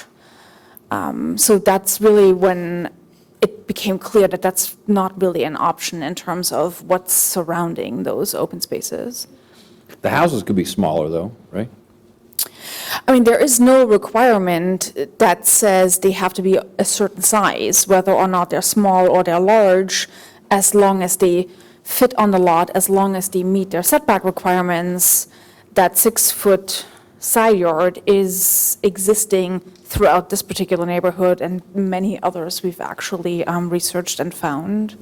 Okay, and this talk about, and I understand the private versus the public nature of the road isn't necessarily at issue with this application, but it's certainly intertwined with going forward in this way. Do we know, and my understanding is the cost of putting in a public quality for a road to a public standards and a private standards are two different standards, is that right? Like the crown in the middle and all of that business, curbs and gutters? It's not just that, but yes, there is definitely a lot more to it than ripping out pavement and putting in new infrastructure. Really, all of our public roads are platted, and they have a certain right-of-way width that is required, and these roads as they exist today do not have that. And we don't know, do we, what it would cost to replace the current private road with a public quality I do standard not believe road? we have that information, We have no. that, I've given you that, Claudia, I can answer that question. Sure, what is it? The, looking only at the, part of the problem here is that. I tell you what might be best is if we wait for engineering to do that. I think that we don't want to get into a numbers game of something we're not sure of, so. We did check that number because we were asked to. Okay. EMHT did a We'll study. wait for Paul Hammersmith to address that. I'm just wondering what ballpark we're in, you know? Is this is it even feasible, and is it a massive? Yeah, that's a good question. We've had that conversation. If you look at roads R and S, which are about 800 feet long, to actually go through and remove them and reconstruct them to the public standard, it would probably be $500,000 in that vicinity, give or take. Depends on if you can salvage some of the storm sewer, where they can reuse the road base. There's a lot of questions in there. But again, we're just talking R and S. I'm not talking about I and J and any The other. whole rest of the structure? Correct. Just R&S is $500,000? That'd be my best guess. Okay. Now, wasn't it stated that they were built to city standards? Well, First, it depends on what component you're talking about. The road base itself and the asphalt pavement was built in strength to a city standard, but city standard is not inverted crown, it's not type 6 curb. We require a combination curb and gutter. So to say they're built to a public standard is, maybe one element is, but not all elements. So that's not necessarily true. And then a question I think would be more for you, Chris. Is it the case that these two areas were, when they were intended to be purely commercial, just the two areas were going to pay for those two private roads alone, or was the cost going to be passed to all of Oak Park for those two portions? Not quite as simple. I'll do my best to answer that question. The declaration that was referred to, and I've referred to it also, does not include any of the commercial land. So the declaration says it was an aspirational statement that there would be cost sharing, but that was only, that didn't include the developer of the commercial land. He was not a party to that. So there was no deal with him whatsoever. So he could quite justifiably have said, yeah, I'll maintain R&S. And keep in mind that R&S are not all of those private roads on the east side. That's only the portion in front of the two sub-areas we're zoning today, which total about 500 feet. So it was, there could have been a cost-sharing arrangement, but that wasn't guaranteed. There's no commitment to that commercial land whatsoever, and that commercial land is not part of the declaration. Okay, and then just one final question. The purple that's up there now, that was agreed to be covered by the HOA, all of the houses in the development? But the commercial developer is not part of that. Right. What I'm saying is. That's always been part of the HOA. So what would be new is answering the question, who's going to share in that cost sharing? You would want the answer to be the whole development. As I indicated, it's a very small number. The number for the HOA to maintain all of the private roads is like $7 to $8 a month. And putting this into that mix raises the cost at the most 65 cents per lot per month. So, I mean, if you amortize, you don't just say, I'm going to go out and spend $120,000 on redoing these roads. You amortize it over the law, so that just like when you pay your taxes, you don't pay it all at once, you pay a little bit each month. Sure, I guess I'm trying to make sure I understand. I think expectations are important. And when people purchased a single-family lot and they looked at their documents, would they have expected to have been charged a portion of maintenance for what's up there now, the purple private roads? The declaration is crystal clear and spells out exactly that that's an HOA responsibility. I mean, it lists reserves I and J as being a shared maintenance responsibility in the residential declaration. And back to the other issues that she had raised, do you believe, is there any ability to fix any of those problems and consume that common area into the other lots to address any of that, or that's just not a possibility? Well, when we started out, Ms. Pearson, we thought that this body and the Planning Commission, as well as staff, would say, you need to have this same kind of interior open spaces, because otherwise those interior lots would not have anything next door to their own lots. So that's why we did it in the beginning, to do it that way. Now, taking a step back, is it possible to redesign and reconfigure those lots? I don't think that we're going to get a whole lot of benefit from that. I think we can make those lots larger and eat up the space so that they don't have to pay to mow it. But I think that's sort of a disservice to these residents to do that. Thanks. Okay, other questions? Oh, yeah, I have a question about lot coverage in the new, what's the maximum lot coverage allowed? Off the top of my head, I don't remember. Chris, do you? I can't find it, and that's why I'm curious. One of the things that I'm curious about, I'm looking at the development standards of subarea B, which is the village homes, which you're referring to, and it's correct that a 6-foot setback on the sides is what allowed, but as it was noted by the resident representative, when you add window wells and air conditioners, there's a caveat in here that, in that case, the setback needs to be 8 foot. It's in the original development text. So I don't know that that's being incorporated in this text, as well as the fact that in the original subarea B village homes, there was a maximum lot coverage of 60%. It is 60 in here as well, and then It's this 60. 8-foot requirement is retained Is it if you retained? have those encroachment situations. Okay. And then the other, obviously, the one which is a perceived mistake by the residents is that there was not a maximum square footage in a house. So what would happen is that the village homes were intended to be smaller so that they seemed more appropriate on the lot, but they were never qualified to be a certain square footage. Therefore, a larger one came in, and so you have large ones creating this compact. Is there any thought on the planning's opinion about creating a maximum square footage? I mean, frankly, in all of my time here and all of the neighborhood developments I have been a part of, I have not ever seen a square footage limitation. It really is done by lot coverage and setbacks, in my experience. Okay. All right. And then another question on the development agreement. In the original, it talks about a universal, there's a couple of things. The universal agreement, I think it's on page 28. It talks about in the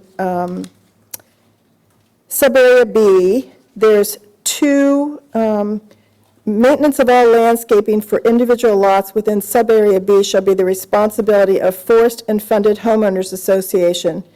Owners of lots within subarea B shall pay a fee for this service in addition to the homeowners association dues that will apply uniformly throughout the development. So in that question that was brought up about that front landscape piece along the frontage, that should be the homeowner's responsibility. It appears that if we're trying to bring sort of the village, same uses and same functions and same everything, to this, that at least in Sub-Area B, they were responsible for all of it, or paid for someone else to be responsible. It didn't fall on the homeowners. It fell on a separate, yeah, it's under, surcharge. it's like a surcharge for universal maintenance. So, and then one other thing that I've noticed, which kind of speaks to this, originally when it was rezoned, there were 36 townhomes.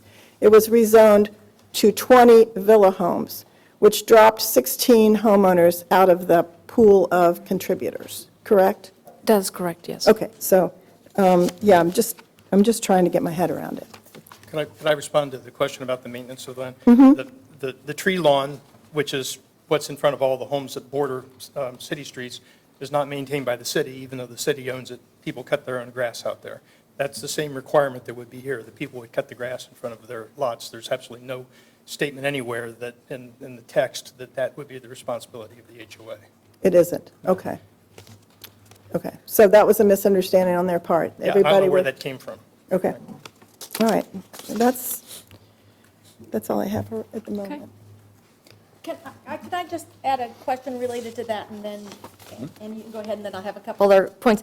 I am actually looking in that declaration of the cost-sharing agreement, and I'm looking at the paragraph that speaks to that cost-sharing, and it reads that, except as herein provided, the cost of maintaining the private drive shall be shared by the association and the reserves of A and D. So it was, if I'm a reader of this, I'm believing that this is going to be shared by that commercial owner. So,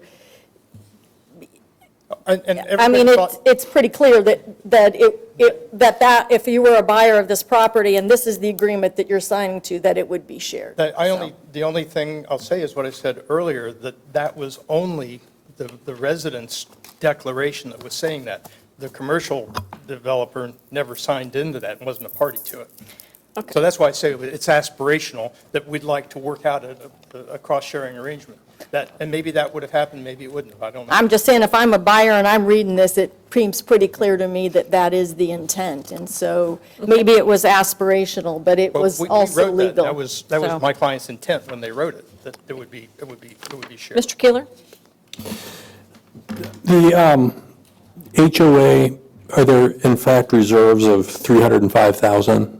That's correct. So that's a validated number. Yes, yeah, and that's, the HOA is managed by a third party, Myers Real Okay. Estate. There were references given to other HOAs in the community, from $50 a year to $1,152 in this question, or in this neighborhood. I guess I'd pose the question, has anybody evaluated, I'm not trying to spend your money, but has anybody evaluated how much each household should be paying? 305 seems a bit high in terms of the reserves, so perhaps this reference point of saying they're going to pay $3 more a month, or $10 more a month, or $50 more a month, perhaps they're already paying too much. In a normal world, sir, the developer wouldn't be carrying this burden on their own shoulders. Obviously, when they started out, and the first two houses were sold, they couldn't maintain this almost $100,000. So the developer has continued to pay all of those expenses that would otherwise be the HOA expenses, and that's been banking. So that's been building up. What we would probably do fairly soon, probably because we've put some of these numbers together, is we'll probably tell Myers Real Estate, go ahead and start setting aside these reserves and allocating this money into these different categories. And the big number here is the clubhouse. And that was something that everybody wanted. It includes a fitness center. It has meeting rooms, gathering spaces. This is going to be largely a grayscale community. It hasn't turned out that way. So if you can picture a Bob Webb community, what would go on in the clubhouse, that's the kind of thing that clubhouse is there for. And that's $50,000, $47,000 a year. The taxes alone are $20,000. I guess my point is that the starting point may be flawed. $1,152 a month per resident, it may be higher. doesn't need to be that high. No. It's $96 a month per resident per month. I'm sorry, per year, $1,152 a year. Well, the $96 was done before you had any of these numbers. A lot of these numbers that I put in that HOA projected costs are actual numbers that are being spent right now, which quite frankly are probably going to be more efficient than the residents would be able to get themselves. But that's still roughly $100,000 a year, right? That's correct. And But there's 300,000 in reserves. The state law says that it's supposed to be looked at once a year to see what makes sense. When we get to that point, when there's a turnover of the last lot, the residents are in charge, then they can look and say, okay, this is how we're going to organize those reserves so that we'll be covered. Anything else? So, I mean, so effectively, the longer that turnover is delayed, the larger those reserves get built because the developer is paying for certain types of maintenance? There are some things we're going to do in the spring. We're planning on doing work to the private roads. Some of those funds will come out of the HOA. The developer is the HOA right now. Right. And will be until the last turnover. We'll be spending some money to do some pavement repairs we've been told need to be done, and some of those will come out of the developer's pocket because they're in reserves R&S. Others will come out of the HOA. For instance, we're going to do a 4-foot center of the roadway cut and mill and replace down there. That's where the weakness is for these inverted crown streets. That'll be done for all of the streets within there and all the private streets. And then the 2 bulb areas are going to be a mill and replace. So that'll be spending some money right now, but it's going to put off a long time before that work has to be done again. Maybe 25 years, we'll see. Well, that's interesting. I will just say just one more comment that I didn't get an opportunity to say before. I just cannot believe that you couldn't take those 2 green space areas. I understand you expected that you should do those green space areas, but considering that the vast majority of the residents in this particular neighborhood would like to see some reconfiguration of those, I can't believe that you can't figure something out with that green space that's there to help. You know, I don't know that we can address every single issue that the homeowners are feeling right now, but there's got to be a way. And it's just a comment. You don't have to respond to it. Okay. I just can't believe that there is not a way to take that green If the space goal is and to do get rid something of else the with green it. spaces, yes, we can do that. If the goal is to do it to our benefit. The only thing I wanted to say, and Ms. Ludo asked the question if we had met, before we actually even filed it, at the very beginning, before it was public, we called a meeting and met with the residents for, 2.5, 3 hours. Everybody was there at the clubhouse, and everything went fantastic. And we're out of there like, yay, we're getting rid of the commercial. This is what it's going to look like. They learned about it from us rather than reading it in the newspaper. Thought that was great. Then we had the opposition rise up. I met with 4 of the people, 2 people from my church that I know, and the gentleman that spoke here and another one. And remember that the first demand was that all these things be done outside of this area that's proposed for rezoning, to get rid of all the private streets. And we said, no, we can't talk about that. I'm sorry. There's reasons why that is just not possible. We can only deal with this. I never said the words, take it or leave it. I'm not dumb. I mean, I don't want you say something like that and it ends up on the front page of the newspaper. So no, I never said that. Yes, I was inflexible in terms of knowing what we could do and what we could not do. And generally, this is a fair proposal, and it meets all the development standards of the community. Where do you give? If you've got exactly the same setbacks, the same, it's all there. We wouldn't have staff report and P&Z approval if this wasn't fair. No, I understand that, but just saying that you're matching some setbacks that frankly the neighborhood wasn't all that thrilled with, it's sort of like what Greg was saying, 2 wrongs don't make a right. I'm just saying there's lessons to be learned there, that's all. Okay. Mr. Russell? Yeah, I had a couple questions. So the set of homes that were to be townhomes that came back to planning and zoning and were agreed to by, I think, council roughly 2 years ago, how many of those have been sold? We have not moved forward. And I'll be frank, we were able to move forward on those. However, when the resident opposition surfaced, and it looked like the commercial would not go away or may not go away, that left us dead in the water. And it will be until we find out whether or not we have to try and develop this commercially, which obviously is the only thing we can do if this doesn't succeed.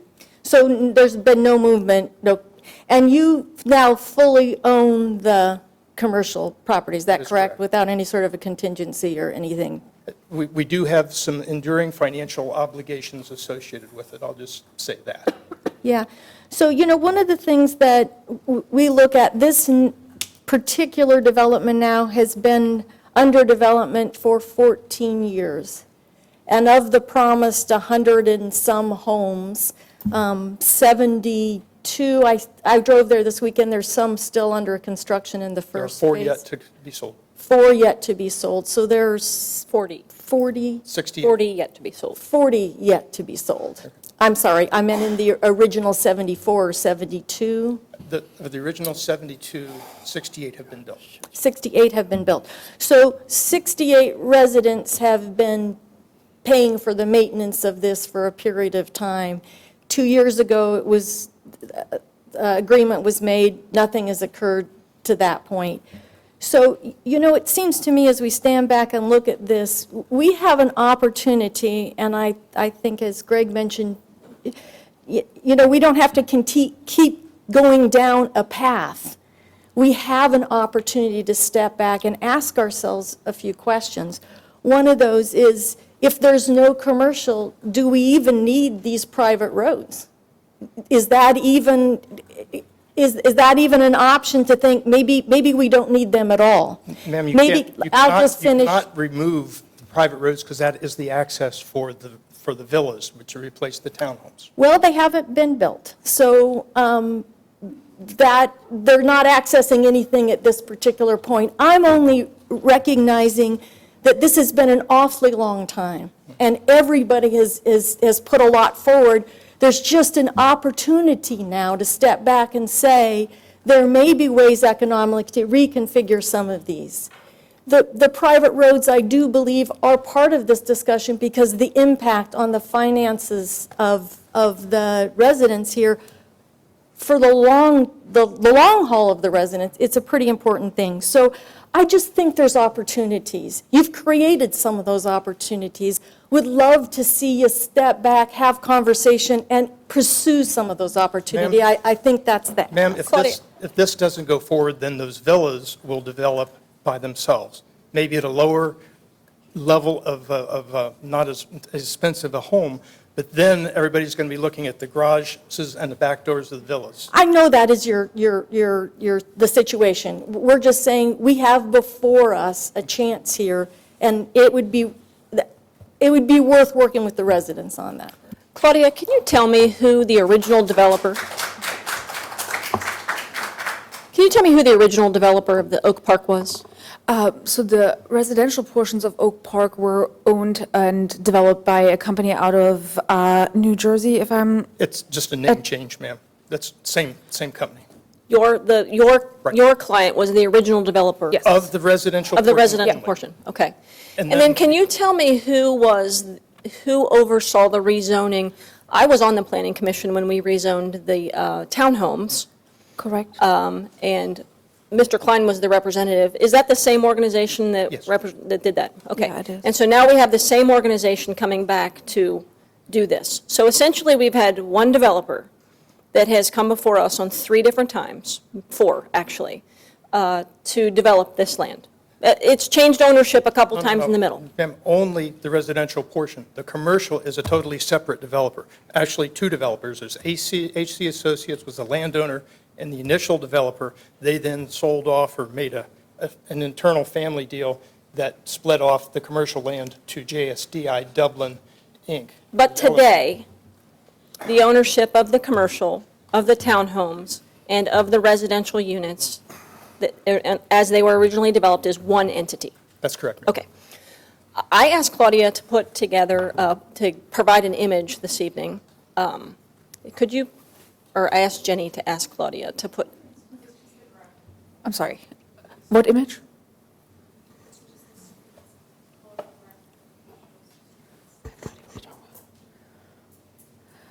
Will you clarify one more time what you... well, actually, we could make this one on the right work here. Okay, so at present, we have these private streets, okay? Now, these homes are accessed through this public road, and these proposed homes could also access these public roads. Along this way could be accessed by this public road, and the homes along this way could be accessed through this presently private road, but potentially public road. These homes, the villa homes, are 104-foot deep lots. They're patio homes with rear. I understand the zoning that's on them today. So if we are coming here tonight to solve a problem that is complex, that is expensive, and that is really putting a burden on these residents, this is almost spot zoning that we're trying to do. We're trying to take these very small parcels and zone just them. But we as a city have never spot zoned anything. We zone in context, okay? That's what we do.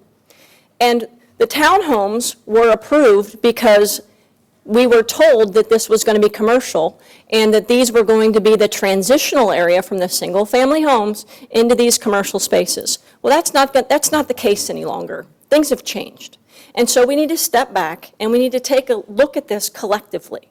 If we were going to do this, there's nothing there today but some private roads that are installed and that are in need of some repair. I realize that your application is only for these two squares right here tonight.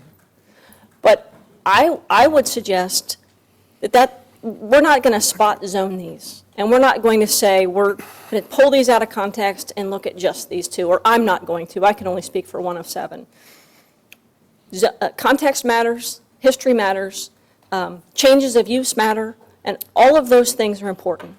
And I think that we do have an opportunity to create a much better product for these residents. And I'm not telling you what you can and can't do, but I'm telling you that I can't support a spot zoning for these very small places that are going to have a profound impact on the entire community. So we've got consistent ownership. We have one owner that has all of these parcels tied up. We don't have any shovels that have gone in the ground yet. And we have a chance to do it right. And I realize that that is far bigger than the application that you brought forward tonight, but I can't support a spot zoning of just changing one little parcel from commercial to residential and figuring out a way to jam the houses in there. Alleys have never been something well received in this community. I don't think I've ever been down an alley in the city of Dublin and thought, man, this is really beautiful. This alley looks great. So if given the opportunity, that's certainly not something that I'm going to support. So I guess the question that I'm posing to you this evening is, what is it that you would like us to do with this application? Well, at the moment, it's set for a public hearing in 2 weeks. I mean, obviously, I cannot speak for my client. The residents seem to think that I'm the one to make decisions. I don't. Attorneys only do what their clients tell them to do. I can tell you that the client has been emphatic that they're not going to abandon the approved villa patio home zonings because it's a good product in a good market. Now, I'll tell him what's been said here tonight, but I won't presuppose what their response will be. But is there not a way to be able to have the types of products that they want, but also to be able to address some of the issues that have been brought up tonight, including, I mean, honestly, you can go back and, take a look at rezoning this whole thing instead of just part and parcel, like Chris is saying, and frankly, resolve all of the issues, talk about the public roads, because they would be a conversation as part of that rezoning. Ma'am, you don't know how much money has been invested. I understand it's expensive. In the rezoning to the villas. I indicated before that there was a three-way contract that was involved. Money has been paid, commitments have been made, contractual requirements have been fulfilled. So to a significant degree, that constrains the things that we can do today, not to mention these rezonings aren't cheap. I mean, it's not like, you come in here for $50,000 or $100,000. I mean, the numbers are large. I understand. There's a rock and there's a hard place, and we're there. Well, the alternative is that I'll give you a little bit more context. One of the reasons why, and I can't tell you how much of a reason it was, that the commercial could not develop is because they owed us $1,800,000 for their share of the infrastructure. that those two commercial pieces also owed HC Associates about $750,000. So that's $250,000 that operated as a drag and prevented that, to some degree, and I can't tell you how much, that commercial being zoned or being marketable. Those mortgages have both been wiped away now. And so now that commercial is much more viable than it was before. And so, and I'm just saying that if we don't have this rezoning, then, that's one of the other alternatives that's out there. And that zoning is not good. It's all community commercial. It's captioned, it's called neighborhood commercial, but the permitted uses are in the community commercial category. And it also allows auto-oriented commercial uses as conditional uses. Well, this is scheduled for a second reading on February 24th. I think you've heard the thoughts of this council in the direction we would like to see it go. I believe staff has captured all of that information as well. I would expect that you to have substantive conversations between now and then, and, be Ma'am, prepared. before midnight, I guarantee you I'll be talking with my client. Well, that is certainly your prerogative. So let's have some substantive conversations and see if we can't solve a larger problem than two squares. With that, we will look forward to seeing you on February 24th. For those of you that came for this, this is a first reading, first of two readings. The second reading is at present scheduled for February 24th. They could ask for an extension on that if that would be something that they'd be interested in. We have the email contact information of your homeowner leadership, and if that time would change, we would be happy to notify you of any changes so that we don't waste any of your time. But we will look forward to substantive conversations and seeing what opportunities lay before us. And with that, this case is concluded for this evening, and feel free to excuse yourself unless you want to stay for what is going to be a thrilling finish to our city council meeting. Yeah, hit the road. I can't see why you didn't put in the simple. I don't want to designing this for the guy. Why the hell you should put in a simple shit like a 7-foot tree lawns? I mean, what the hell is he doing?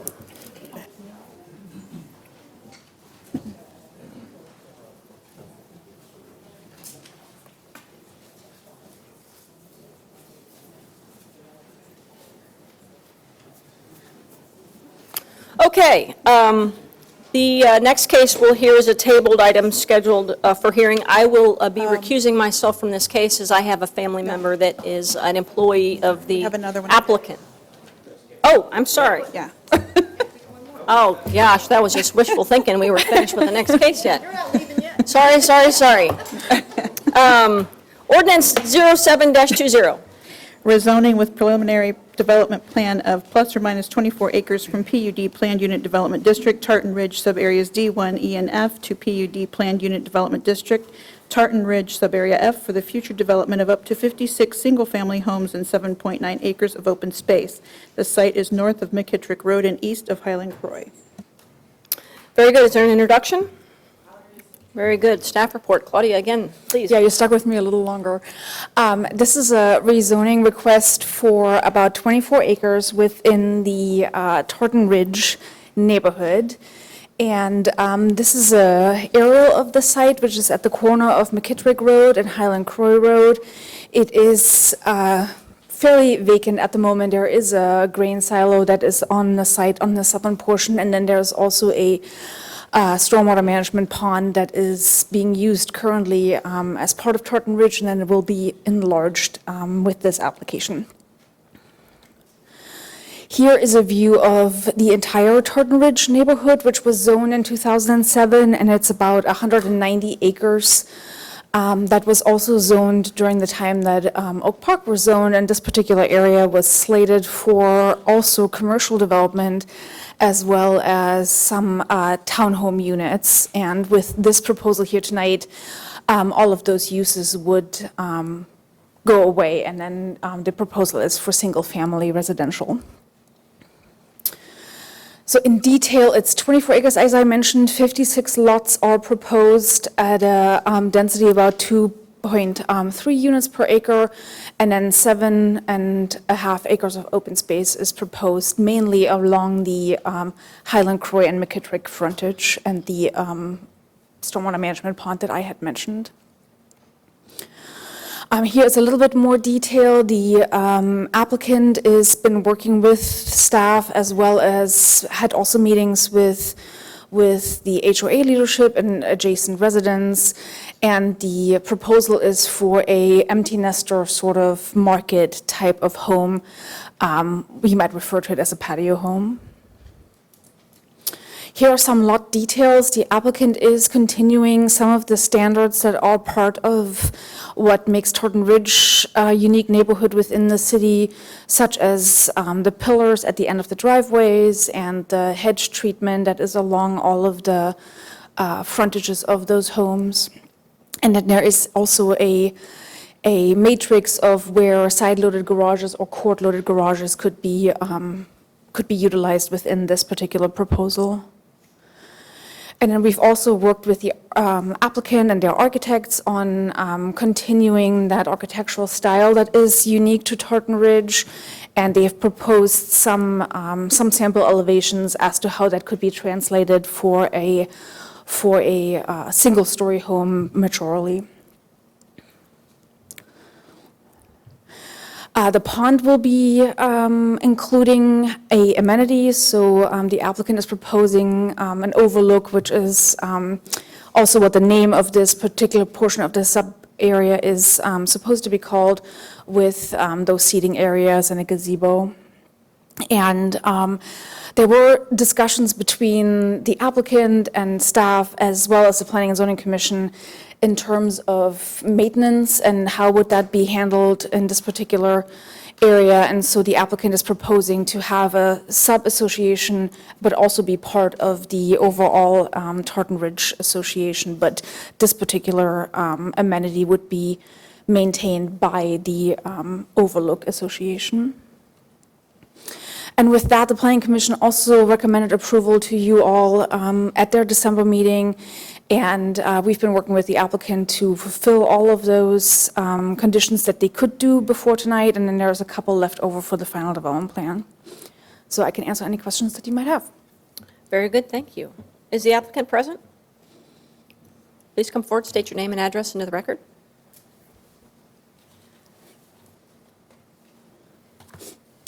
Hello, Kevin McCauley, 6689 Dublin Center Drive.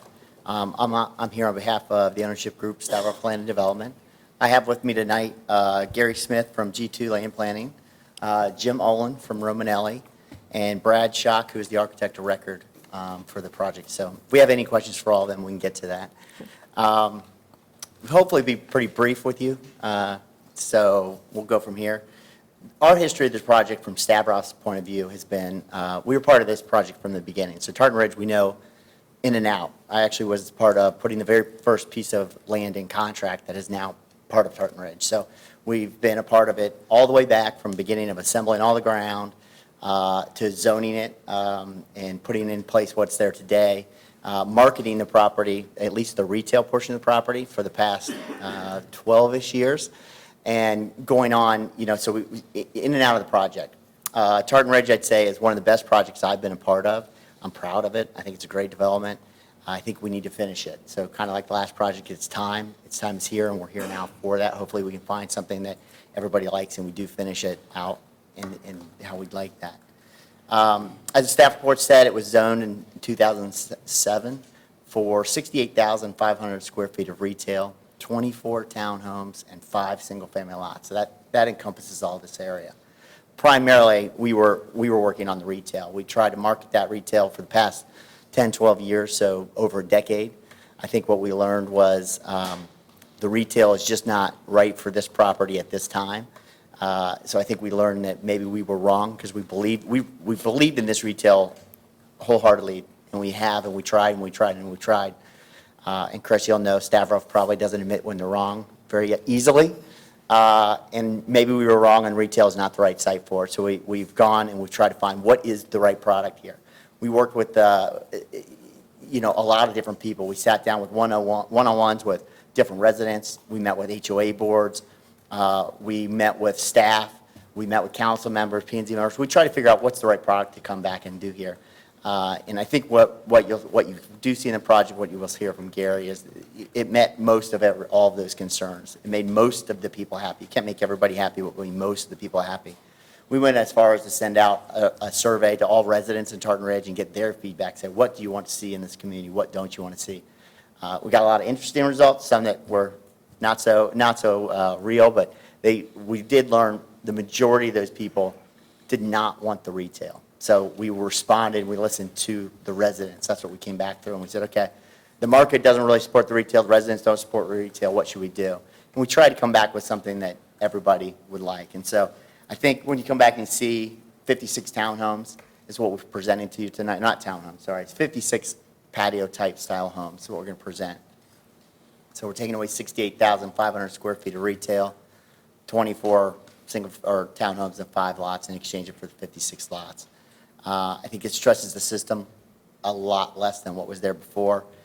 It responds to all the residents' concerns about the traffic, the noise, the cut-through traffic that's going to come into their project. Most importantly, probably from the resident standpoint, it took out an extra turn lane, which also reduced infrastructure costs, and that turn lane was something a community authority set up to replace, or is set up to in place and paid for those roads. So it went back to the residents. The residents are excited that, hey, we don't have to pay for another turn lane.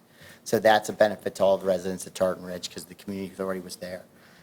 So I'd say we did all of that. We addressed those concerns, checking. Most importantly, we probably listened to council's desires. At one point, we heard, hey, we want to see custom home builders in Dublin. I think we brought one of the finest in Romanelli, and you're going to be very happy with the product they have. So that's about all that I have on it. I think, again, this is the next stage of finality to a project that we are, as Stavro, proud to bring forward, proud to be a part of the community and set forth. Turn over to Gary for a final kind of walk through of the site plan, and we're here for any questions that you guys may have. Thank you. Thanks, Council. I want to just, Gary Smith, G2 Planning and Design, here on behalf of the applicant. I'll try and make this quick as well. Actually, I feel bad for Officer Kovacs over here. He's had to stand for 2 hours with 40 extra pounds of gear strapped to him. So we'll try and keep this moving. First, I do want to thank staff. We spent a lot of time working with staff, both on the architecture side and on the planning side, and we've had a lot of meetings with Chase and Claudia and Dan Philbaum to try and get this thing where it is today, so we really appreciate that. As Matt mentioned, you know, what we're really asking for in the proposal here is really to replace, once you take out the 29 residential units that are already approved, we're really asking for the council's consideration in replacing that 68,000 square feet of retail with an additional 27 homes for a total of 56. And this is really to develop a high-quality, single-family empty nester community is really what we're looking for. This is a product that's designed to be highly compatible with the existing residential components of Tartan Ridge as it is, and which really fills a growing demand for housing that caters to a high-end empty nester buyers. And so the target market for Romanelli and Hughes in this product are really folks that are basically coming out of an existing single-family home. They've raised their kids have moved on. They're coming out of their house with a lot of equity. Some of them may even be people who purchased originally in Tartan Fields, and they've raised their kids there. Their kids are now gone. They don't want to walk stairs anymore, and they don't want to mow a big yard anymore. These are folks that want to park the money, the equity that they're coming out of into maybe another investment for a little while before they have to move into a different type of transitional living. There are also folks that don't want to necessarily leave their community. They've built relationships here. They've got friends here. Maybe some of their friends still have kids in the school district, so they want to stay close to the community that they've developed in over the years. And we want to try and provide an opportunity for those folks. These are also folks that may want to pack up and leave for a few months and not have to worry about who's mowing the yard, who's taking care of the house, those kind of things. And so we really do feel like this is a good product for that. The proposal as itself would incorporate nearly all of the architectural requirements from the original Tartan Ridge zoning, with the exception of there are a few things in the Tartan Ridge zoning that's all built around two-story product. and this is really a one-story product. It's no stairs. We may have bonus rooms above, but there's really no living up above that first floor. It will incorporate all of those architectural requirements, and it will incorporate all of the landscape and streetscape requirements from the original Tartan Ridge development as well, to try and, again, blend this seamlessly with the Tartan Ridge streets and development patterns that are there. And including the Tartan Ridge hedge and columns, as Claudia mentioned, and just really wrap that into an upscale, walkable development that really utilizes those traditional neighborhood development principles that are kind of embodied in Tartan Ridge already. All driveways and private sidewalks will be brick pavers, as Claudia mentioned earlier. And the community will include some large setbacks along McKittrick and Highland Croy. And those setbacks will include a considerable amount of mounding and landscaping, variety of evergreen, deciduous, ornamental trees to add some variety and greenery out along the roads. The site itself is somewhat challenging because it's a very long and linear site, and a lot of what makes the site what it is has already been defined. We've got the existing pond up in the northwest corner, just next to the school there. That pond is going to be enlarged a little bit to serve some additional capacity for the development, but that sets out part of the site for development. And then we've got kind of the existing Brenham Way, which is supposed to come down then connect into McKittrick, and that kind of defines the eastern boundary of the site. And one of the things that kind of came out of, Kevin mentioned the fact that there was a lot of time spent kind of working with the neighbors, trying to understand what they wanted, what they didn't want. One of the things that came out of that meeting is the neighbors really didn't want any new homes fronting on Brenham Way, especially across from the existing houses. So that really kind of forced the layout of the site as it is now, with the blocks turned, instead of paralleling Brenham Way, blocks turned perpendicular. What that did for us is basically allowed for the creation of much shorter blocks, much more broken up views. So as you enter into the site from McKittrick and come along Brenham Way, one of the first things that you're going to see as you turn into the site is this long kind of linear green space that's attached to Brenham Way there on the west side, which will incorporate, again, kind of the Tartan Ridge landscape, the hedges, but it will also incorporate some pockets of benches and landscaping and along the public sidewalks.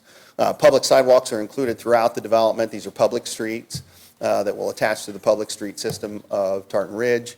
Those public streets will connect basically all of the buyers in this development, the Overlook, to the green space development, or the green space network of Tartan Ridge, as well as out along McKittrick, the new pass out along McKittrick, which will connect now again to the school along McKittrick and Highland Croy, which will complete that pass system as part of this project. A community overlook shelter is going to be installed as part of the development, which Claudia went over as well. She did a nice job going through that. That'll include a fireplace and seating areas for the residents of the development. Floor plans are going to be offered in two basic configurations. One is more of a traditional patio home with the patio in the rear and a front-facing garage. And then the other one is more of a courtyard type home, if you remember from that display that Claudia showed before, where the garage is turned to the side, and so you enter and turn in. Setbacks will be varied throughout the development, and so they're more of a build-to lines between 15 and 25 feet.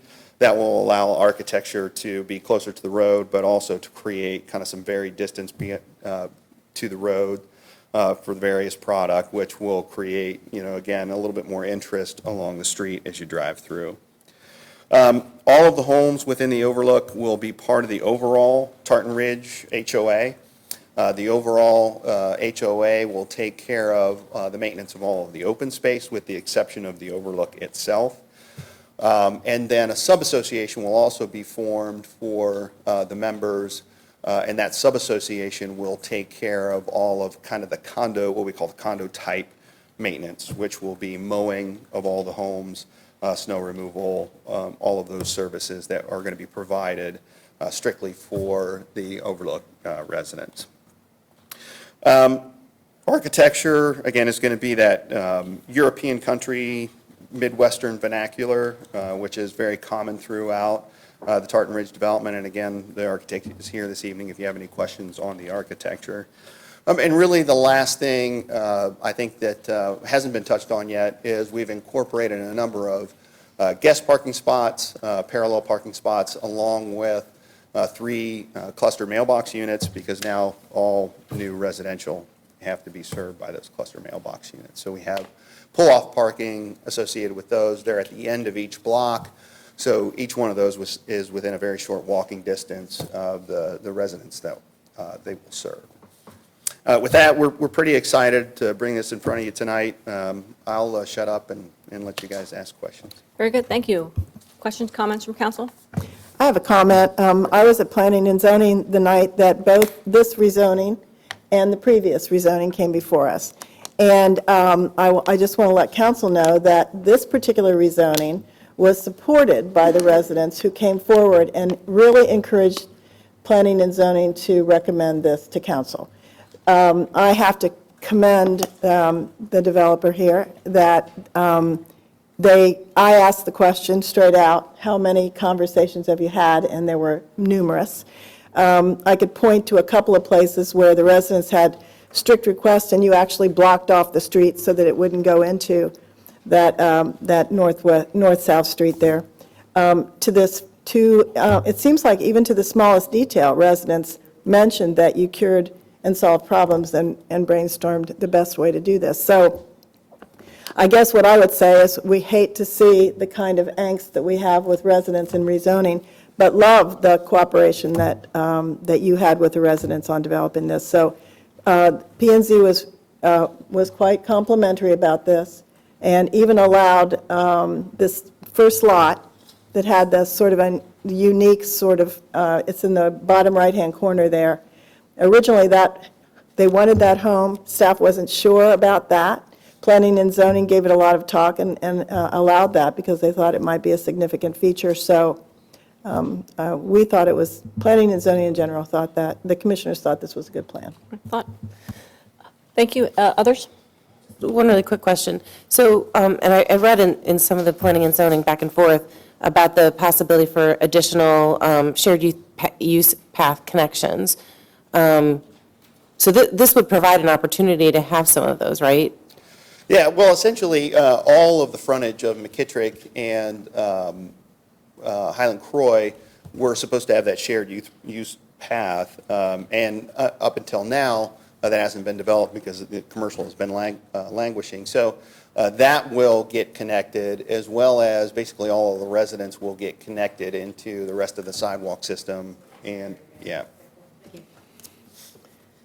Anything else? Yes, ma'am. A quick question. The setbacks from Highland Croy Road, 100 feet? It was 100 feet. We lost 10 feet of right-of-way, so it's basically 90 feet to the lot line. And if you include the additional 25-foot actual rear setback, it's approximately 115 feet from the back of the homes to the right-of-way of Highland Croy. Yeah, I know one of the nice things as you're driving down Highland Croy on the east side is the fencing, the buffering, we have been able to maintain I'm not going to call it a country feel, but a more rural, the houses are not right up on the street. So it is the intent, I'm asking, I guess, that we have some continuity in the look and flow of what that, so as I'm driving down, it feels in character. Because those setbacks, I think, are bigger, are they not? They are. It's a pretty large setback. It's pretty consistent with some of the other areas up and down Highland Croy, and we've incorporated a pretty extensive amount of mounding, even to the extent where we've raised the mount for somewhere between 4 and 6 feet, just depending on the width and the easements that go through there. It appears to be consistent with the homes immediately to the north on the image on the right. You can see the back of the homes. It's kind of grayed out a little bit, but you can see the back of the homes there. So it appears to be consistent with the rest of Tartan Ridge. Yes. Because I think that's important, that feel, it is no longer rural, but it creates, Yeah. and I think that's an important thing, that we can continue to be able to do that. Who owns the retention pond? This is actually a city-owned reserve. Oh, okay. To be maintained, though, by the HOA. Okay, thank you. Okay. I got I think the architecture is really nice. I think Brad did a nice job with the units, if that's what you're shooting for, that kind of thing. I guess my question is, I just hate the regimented, way these things are set up and not set up on a wheel or cul-de-sac system, so all the neighbors aren't just looking at each other's back of each other's houses when they look out their windows. And just the site plan, I think, could have been a lot more clever and creative in how that was laid out to get around that. So, it's just a grid of houses locked into each other. I know what you're trying to do, and you're almost getting down to patio home scale, which makes sense. And, I wouldn't even mind shrinking all the rest of if you think about Weatherstone or some of these places that are really, tight, almost zero setbacks, but they're very cleverly put together. Yeah. And this one's like rows of units just lined up back to back to back, and I don't see that kind of creativity in this particular project. Love the architecture, though. I mean, I think it's pretty neat, and I know Brad's a good architect, but I guess the site plan risk, to me, leaves a lot to be desired. It's not that interesting, and it's going to be what it is. Yeah, well, I understood. It is a patio home community, so it is set up to be very similar to the things that you see from Epcon, just on a nicer scale, honestly, from an architectural standpoint. Again, these buyers want very small lots. They spend very little time outdoors.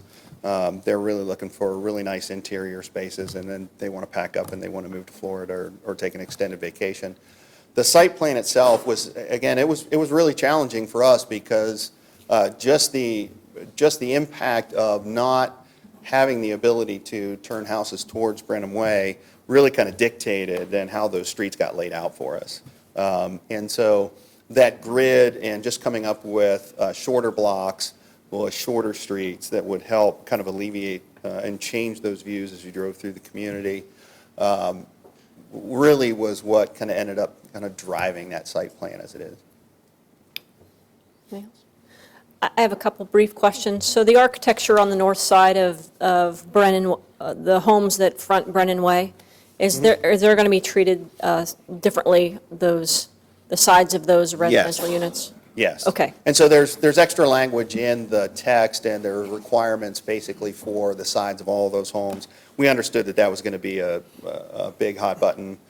So each one of those sides, and in fact, every corner that's visible to the outside, whether it's along Brenham or the two corners along, at the corner of Highland Croy and McKittrick, all of the sides of those houses are going to be treated with additional architectural. So it'll be a little bit better than a four-sided architecture. It'll be treated almost as a front elevation. Yeah. Okay. It'll be treated much different. My next question is on the driveways. I know you said that you were going to have staggered setbacks. Do all the driveways have the capacity to store a car clear of the sidewalk? Yes.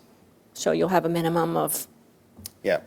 Yeah, the intent was, and the reason the setbacks are staggered somewhat is to allow for those two different product types. So all of the houses that have a front-facing garage are going to have a minimum of 20 feet from the sidewalk to the face of the garage. Okay. And then we're allowing for the rest of the body of the house to project forward of that garage line from an architectural standpoint, but the garage itself has to allow for that stacking. And then the side load has the accommodation then for cars parked there as well. And did we, Claudia, this is a question for you. Did we get the required setbacks we would need for any improvements on Highland Croy in the future? Yes. Those are donated? Yes, so and charged to the city? that's part of that setback requirement, because we know that roundabout is happening at McKittrick and Highland Croy. We have plenty for the projected, perhaps boulevarded street that might be there one day. Yes, exactly. So that's my question. That's already figured in plus the 100, right? It's 90, but yes. So you already have in case we end up with a boulevard, you have all that We accounted could- for. We could do that, yeah. Okay. Great. Well, you two are scheduled back here on February the 24th, and we will look forward to seeing you. Thank you so much for your thoughts. Oh, I'm sorry. I wanted to take one more moment. Is there anyone from the general public that would like to speak with respect to this application? There are still some folks in the room. Hearing none? Okay. Thank you. We will see you on the 24th. The next one will be the item that I will be recusing myself for, and you are in very capable hands. Mr. Rosa will take you from here.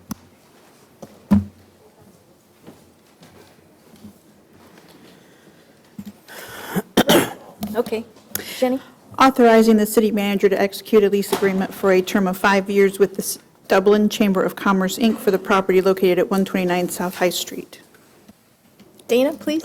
Good evening, members of council. Thank you for removing ordinance 3419 from its tabled status and placing this ordinance back on the agenda for tonight's meeting.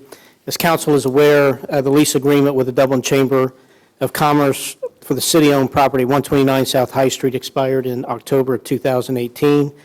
Since the introduction of the first reading of this ordinance in 2019, staff in the Dublin Chamber of Commerce continue to discuss the lease terms. The lease provided in your packet reflects the result of that discussion. I'll summarize some of the changes for you. Regarding the facility renovation, the Chamber desires to see the existing facility renovated in a fashion different from what was previously presented back last June. Given the Chamber's ever-changing membership and the membership needs, the Chamber has determined that the floor plan to accommodate its office operations, meeting space, and networking space is critical to its mission. And attached to the attached to the lease are a couple of exhibits, one of which shows that floor plan, and the other one breaks out the various cost estimates relative to the change of that floor plan. I also provided a summary of that in your staff report that showed the comparison of the previous improvements proposed versus the new ones as a result of that. The fundamental change was that initially the city cost for the improvements was at about $147,000, and the Chamber's cost portion of that was $68,000. With the revisions, the city's cost would be $335,000, and the Chamber's cost would be $115,000, and you can see a breakdown of the various types of improvements that have been proposed. As to the proposed changes to the lease rate, the base rate of $14 per square foot reduced to $9.80 per square foot still apply for the reasons that are stated in the memo. The request term has changed to really a total of 20 years, 10 years with 2 additional 5-year terms for a total of 20 years. The first 5 years of the total lease is a flat rate of $2,450 per month, or $29,400 per year.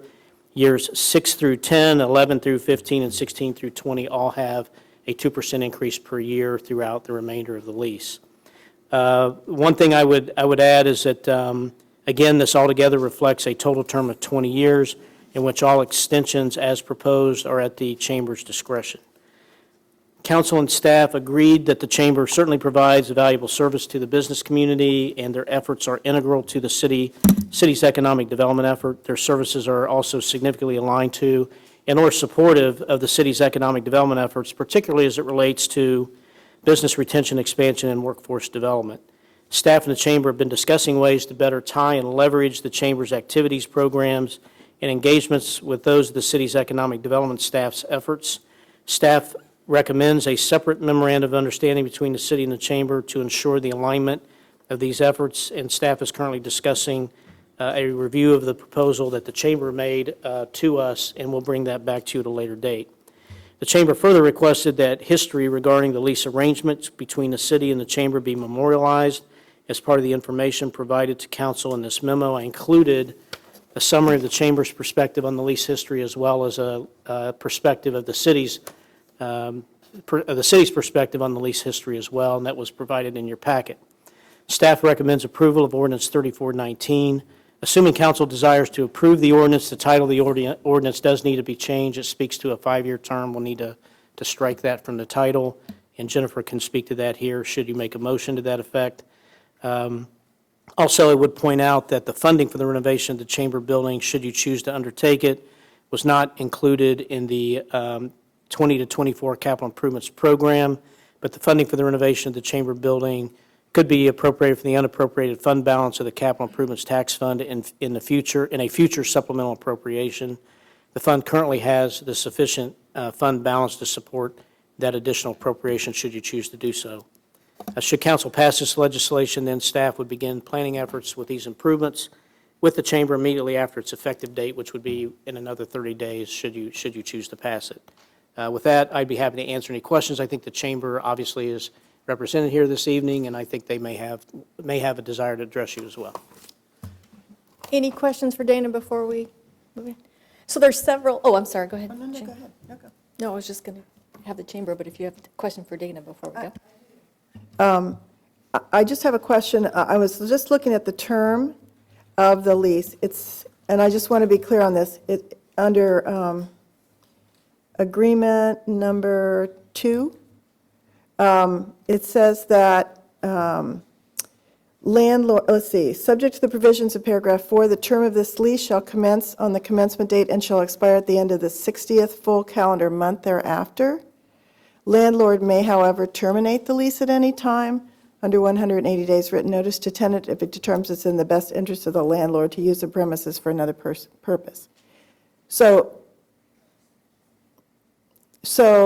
I think you're looking at the old agreement. am I looking at the old agreement? Okay, I wanted to be sure. Okay, thank you, because I was confused about that. All right, thanks. Okay. I don't know who's going to speak. Good evening. I'm Scott Estep at 7500 Hospital Drive. I am the president of the Dublin Chamber of Commerce and a senior advisor with Ohio Health over at Dublin. This year, the Dublin Chamber is celebrating 45 years of service to Dublin and its business community. Since 1975, we've nurtured a strong partnership with then Village, now City of Dublin. We very much appreciate our relationship with Dana, the city staff, and you as the city council. In the audience today, we have some of our chamber board members who are here tonight to show their support and help facilitate an even stronger relationship with the city of Dublin moving forward, focused on a common vision and shared goals so that all parties can benefit. These individuals include leaders from businesses and small and large, which include, we have Scott Arthur from IGS Energy, Bill Andrews, Andrews Architects, Kent Weekly, Nationwide Children's Hospital, Jennifer Miller, DDS, Dentistry of Dublin, Kim Pilkington of PNC Bank, Alicia Nesline-Shaw of Carlisle, Patchen and Murphy, and then Yoshi Hidaka of Hidaki USA Incorporated. I'd like to take a moment to highlight a few of these shared goals. On the PowerPoint, I believe. Do I have it? I have it on this? Okay, thank you. Is that it? On the PowerPoint, I've detailed many of the ways the Chamber's mission supports the city's new economic development strategy. There are too many to mention tonight, so I'm just going to highlight a few for you. Business growth and business expansion. The Dublin Chamber offers business professionals opportunities to come together to collaborate, network, and grow their businesses. We are out in the community every week visiting those businesses and asking how we can assist their organizations. Their friendship, support, and referral network provided by the Chamber and fellow business owners are invaluable to members of this community. The Chamber helps facilitate these relationships by hosting more than 100 gatherings a year with more than 5,000 business professionals taking part in our events. From the Business Expo, Business After Hours, Network Dublin to Community Service Day, we offer something to help every business. These efforts strongly assist the city's goals. The Chamber also supports our community's development and contributes to the city's focus on business attraction. Entrepreneurs, small business owners, and those looking to open a new business in Dublin call and/or stop by the city's office daily. Chamber staff members welcome them to the community and provide guidance on local resources available to help them get started. They may be looking for office space, cleaning crew, healthcare, or payroll services. Or they just need help finding a home, a dentist, or a daycare. We connect our new friends to service providers in our community, but we don't stop there. During the build-out of our new office or storefront, we are there to help them every step of the way, from posting their job openings online to helping them with marketing and advertising. Usually a ribbon-cutting event is next step. We've already had 9 for this year already. So we're out there really seeing those businesses through. The Dublin Chamber offers workforce development assistance through its leadership development track. Investing in the continuing education of employees results in increased office productivity, efficiency, and morale while increasing employee retention rates. More than 100 individuals graduate every year from a chamber leadership program, which include the iCare program for middle school students, the Leadership Academy for Young Professionals, and Leadership Dublin. All three programs help prepare the next generation of leaders for effective community involvement. In fact, many individuals serving on local boards and commissions are graduates of these programs. I could go on and on about how the Chamber and its business members play an intricate role in the community.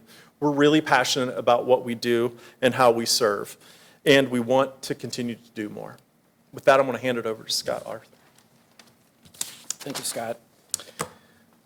I'm Scott Arthur, 6100 Emerald Parkway is a business address. I'm actually a Terton Ridge resident, so that was exciting earlier. I'm the treasurer of the Dublin Chamber of Commerce and also vice president over at IGS Energy. Because of the great work we do at the Chamber, along with those who work at the City of Dublin, our community is growing.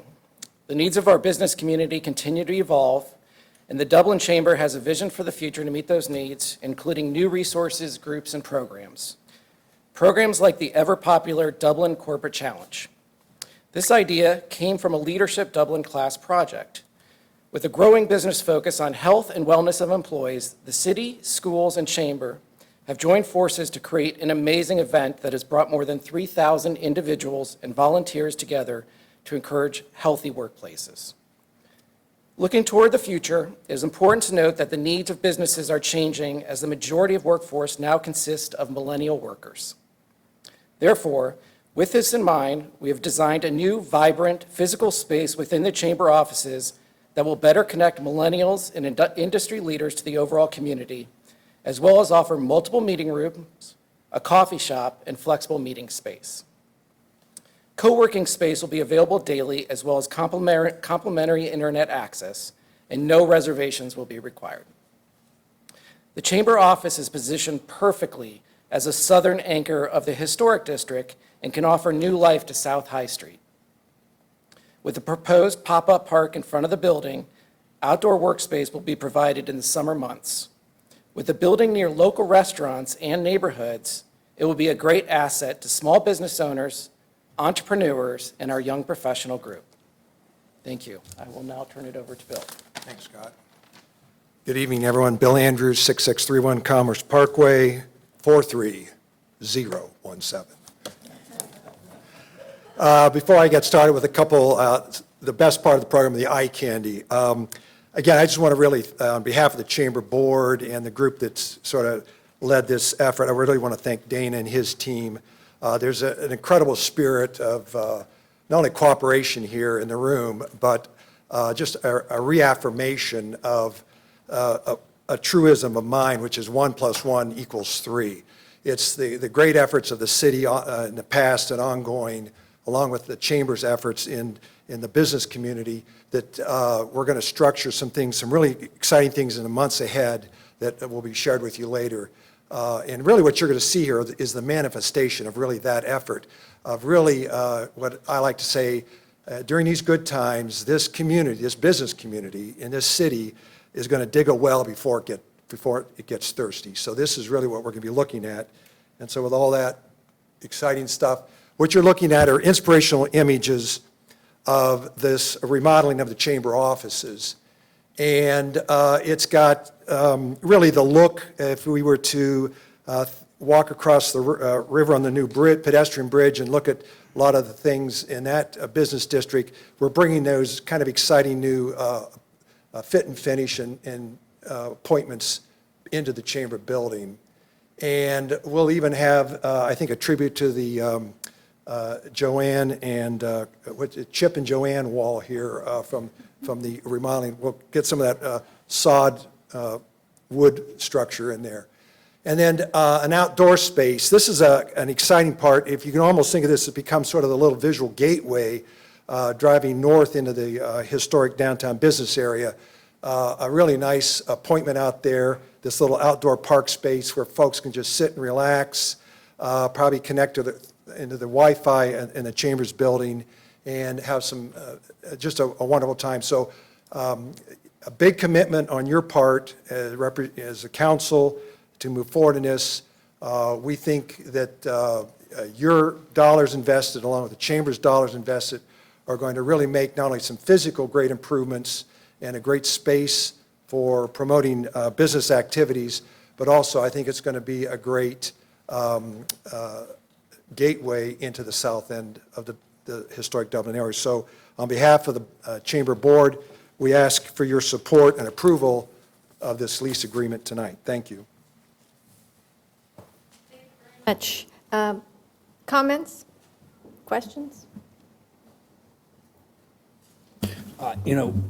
Thank you for all your service. Over the years, I've been incredibly impressed with the Dublin Chamber and all that it has done, and the support that the community has given back and that this council and the staff has given back to the Chamber. I have said before that I think the economic health of this community is the tip of the spear. Everything else flows from that. All of the other time we spend in capital improvements and everything else, that conversation would be extremely short if we weren't as economically healthy as we are, and that is due in large measure to the Chamber and everything that you do. And I have had the opportunity to meet some of the, not only the finest business people that I've ever met, but some of the finest people I've ever had the opportunity to meet that are associated with the Dublin Chamber.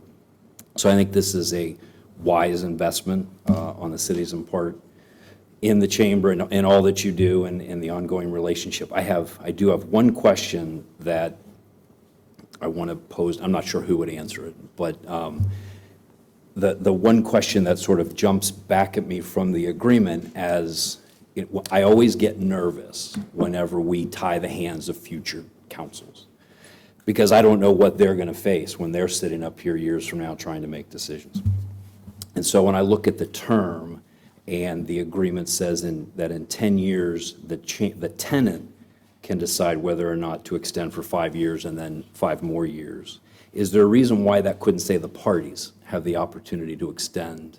So we would have that same kind of flexibility. Because I don't know, 10 years from now, there could be people sitting up here that call me up and say, what were you thinking? We're now stuck. Just like the Chamber would want to have that flexibility to be able to say in 10 years, you know what, this maybe just doesn't fit for us. We're either too big, or it's just we've outgrown the space, or we want to expand, or we want to double our size, and we want to, So I'm just wondering if there's a way that the parties could have the option at a renewal instead of just the Chamber having the option. I'm deferring to Bill. Scott was looking for the knuckleball pitch. You threw a curveball. Yeah, anything's possible. And to your point, wise thinking. Should that be worked into the agreement, that there be this moment in time where either party can say, enough's enough, I think there should probably be a little bit of a timeline laid out when that divorce is final. In other words, instead of saying, it's November the 30th, and the city decides at that point in time that they don't want to renew a lease extension, it'd be a little tough to, kick someone out of the building, particularly this not-for-profit that's doing amazing things for the city in that short order. So if that's something, we can work with the legal on that, but some sort of a reasonable backside on that. And Bill, I'm not even suggesting something any trickier or more clever than where it says tenant, the option you would have with the same timeframes if the city, for some reason, like a future, I don't know, maybe none of us will be here at that point. I just don't want anybody calling me up and yelling at me. That it's just something. We still will. Maybe. Fair enough. Fair enough. Exactly. They'll find me. That's it. That's my comment. Thank you, Kathy. Other comments, questions? We're not done. No. I just wanted to say that I think the layout and the design, I know it's been a little while since we've had a refresh, right? We have to do that. But I applaud the fact that, and I guess this is something the chamber just does, but applaud the fact that we're looking at how work is going to be different, how we have to work differently, how we have to think about that differently, and creating opportunities to do that. Because I think just, I would say, giving a facelift to what we currently had, I know it's a little different than when maybe we had started, may not be the right thing go forward, so I appreciate that. And just for transparency, this is a collective thing. This, Dana and his team, I think it's from possibly some efforts on maybe some new facilities you folks are developing for offices and things. I think that whole conversation of what should the workplace of the future be, that came back in earnest. And so, again, we're very thankful for that. It's a little bigger bite of the apple, but I think the results are going to be amazing. So it's a collective thing. Thank you. Appreciate that. So, any other? Yes, go ahead.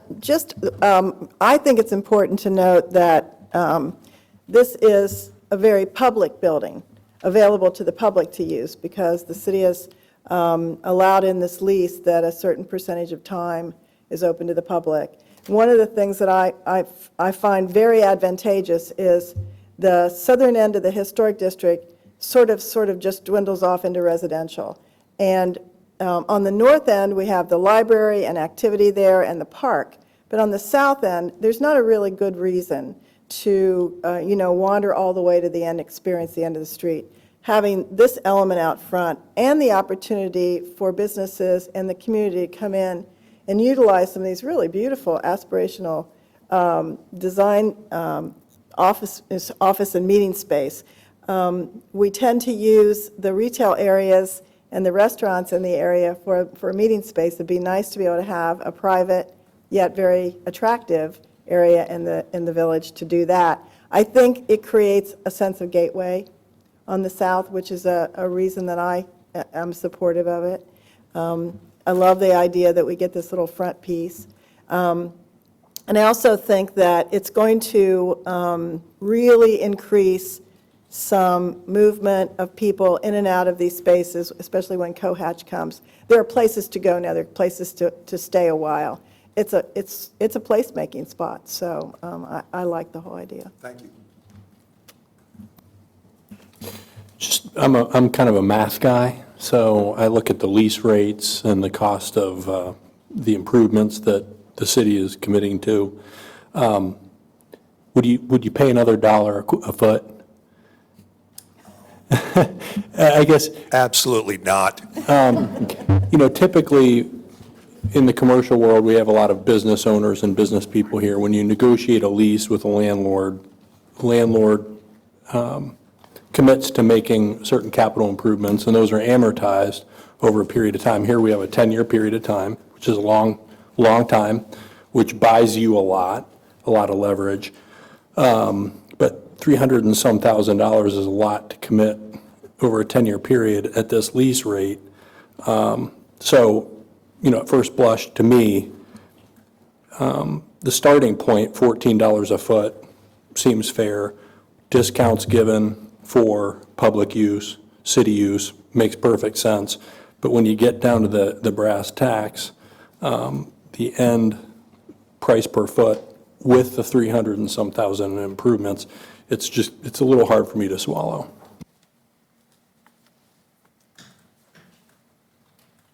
Well, I guess the only response to that would be if that's a motion, council can act on that or discuss that as a motion for consideration. I'm just one guy. You're just, but again, if that's how you feel, you can frame that as a motion. Council could then discuss that motion. It could also not be discussed if it's not right. Approved for motion. So, or the chamber could sign up for it or not, or however we go about that conversation. And to your point, well taken, is that a part of the discussion, quite frankly, extensive discussion with Dana and his team representing the city on this, where they're, on the lease rates and things like this, is the conversation really was about, for every dollar that the chamber has to spend in rent is a dollar it can't spend on program and things like this. So I'm not saying there was any sympathy vote here, Andy, at all. I'm simply saying that in the larger picture of what the chamber is doing for the business community, what the city is doing for the business community, and together what these two bodies are going to do, I think that was the message, and saying that I think the city can hold its head up, that it's a fair rate. You're not, beating up anybody on it. At the same time, you're not giving anything away. So I think it was a compromise, knowing what that dollar not spent there is going to program. I can't say enough about what the chamber does for the community. I actually have 2 employees that have gone through Leadership Dublin. One is going through right now. So I appreciate what a resource the chamber is. Again, I'm one vote, but if I were to, I guess, counter your point, typically when a lease is in the negotiation phase, the landlord has the option to look at the financials of the tenant, and I'm not suggesting that we do that in this case, but if we did, we could see the profits, the revenues, understanding that a dollar spent on rent is a dollar less that you have. I guess the question as a landlord, the question I would pose is, how much profit is a business, or how much revenue does a nonprofit have, and are they withholding information? I'm not going to say any more. I'm just, again, a dollar more of rent would pass the sniff test for me. Other thoughts or comments on that? I'm okay with where we are with the rent. The chamber provides a lot to the city as in our partnership, so I'm very comfortable with that. I would like to include the change to the language in terms of the term, so that it's sort of a mutually agreeable rather than one-sided. But other than that, I'm okay with what we have here. Okay, I'm looking for other. No, I think we all appreciate what the chamber does, and it's been a long-time partnership. I think with these improvements, though, I think it is important to have more transparency, since we're going to be working together on the same type of projects. And we do work on the same kind of projects, which are both beneficial to the city. And I think probably more information sharing. I think sometimes you guys get information about corporates coming and going and out of our community way before we do. And I think if we're going to engage in this kind of, additional expense, which, we all get why we're doing it, it'd behoove us, especially us, to know more about you and see what's going on in your organization. Yeah. Back to what Andy's saying, but I think it's more beneficial for both groups, and it could be very helpful. And John, that's a great point, and I think you'll see that in this upcoming document that Dana mentioned in his opening comments. Exactly that. Yeah, the last point I'll make is that, the city supports, the Arts Council and the Convention Bureau and other nonprofits in ways that I think, to John's point, is extremely correct. That partnership, maybe the dollar that Andy suggested that I would say we don't need to ask for, because that dollar is going to come back in $5 in the economic development value that you'll bring back. But in knowing that we can have a sharing of information to improve our efforts by utilizing your efforts. So I'm fine with it. I would like a clarification of what Greg is asking for, though, so that it's clear to the public what we're asking. I will try to clarify that. So I would suggest in paragraph 2, under the word term, that throughout the balance of that paragraph, the word tenant be replaced with the words the parties. So it would say, for example, that second paragraph, in changing the pronouns, the parties are granted the option to extend the term for an additional 5 years, provided that the parties provide each other, written note, and all the other provisions. So instead of just the tenant being able to, no offense, walk away, the parties would, it would be a mutual renewal. Is that a motion? Is that close enough? That's a motion. Is that, so the motion, what is your motion? My motion is to change the word tenant in paragraph 2 to the parties. In conjunction with the. Can I ask our legal staff if that works, if you don't mind? Yeah, I mean, I think that we can look at the language, and we'll talk to the Chamber's attorney and just get the nuances of all that down, but absolutely just make it mutually agreeable for Yeah. both extensions. Otherwise, you move to vote on this? Is that I would make that, I make that motion to that amendment, and we would vote on that, and then I guess I'd move to approve it after it is either is or is not amended. Excellent. I will second your motion. And the one other thing we needed to add was the change in the language of the Yes. term, Yes, you correct? got So we can do that as part of this motion, or we Okay. could do a separate one, if you're amenable to amending your motion to add the deletion of, for a term of 5 years from the title of the ordinance. I'm willing to do whatever you just said. And I will second, I'll second that as well. Okay, so we have a motion and a second. Jenny? Ms. Aludo? Yes. Vice Mayor DeRosa? Yes. Ms. Fox? Yes. Mr. Peterson? Yes. Mr. Reiner? Yes. Mr. Keeler? Yes. And then can I move to pass it as amended? Oh, okay. Then I don't need to move anything. Ms. Aludo? Yes. Mr. Reiner? Yes. Mr. Peterson? Yes. Ms. Fox? Yes. Vice Mayor DeRosa? Yes. Mr. Keeler? Yes. Okay, thank you all, and Wonderful. thanks to the chamber. Appreciate it. Thank you very much.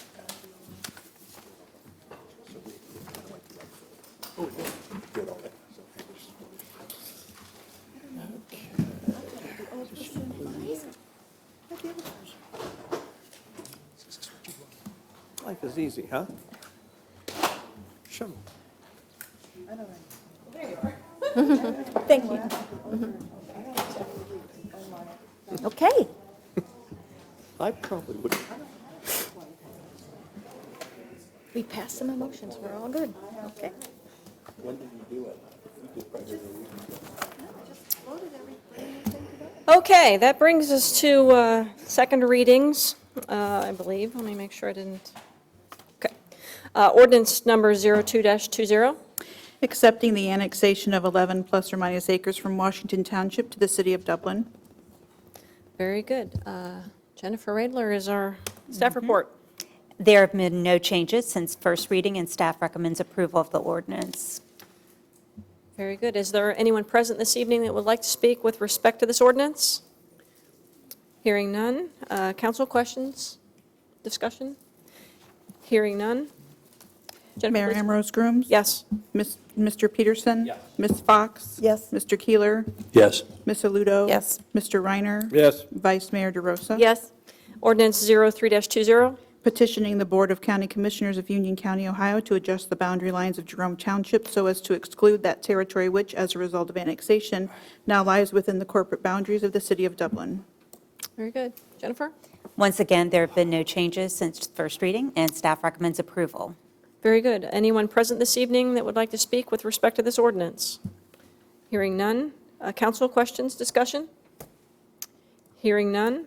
Jennifer? Ms. Aludo? Yes. Vice Mayor DeRosa? Yes. Mr. Keeler? Yes. Mayor Ambrose Grooms? Yes. Mr. Peterson? Ms. Fox? Mr. Reiner? Yes. Ordinance 04-20.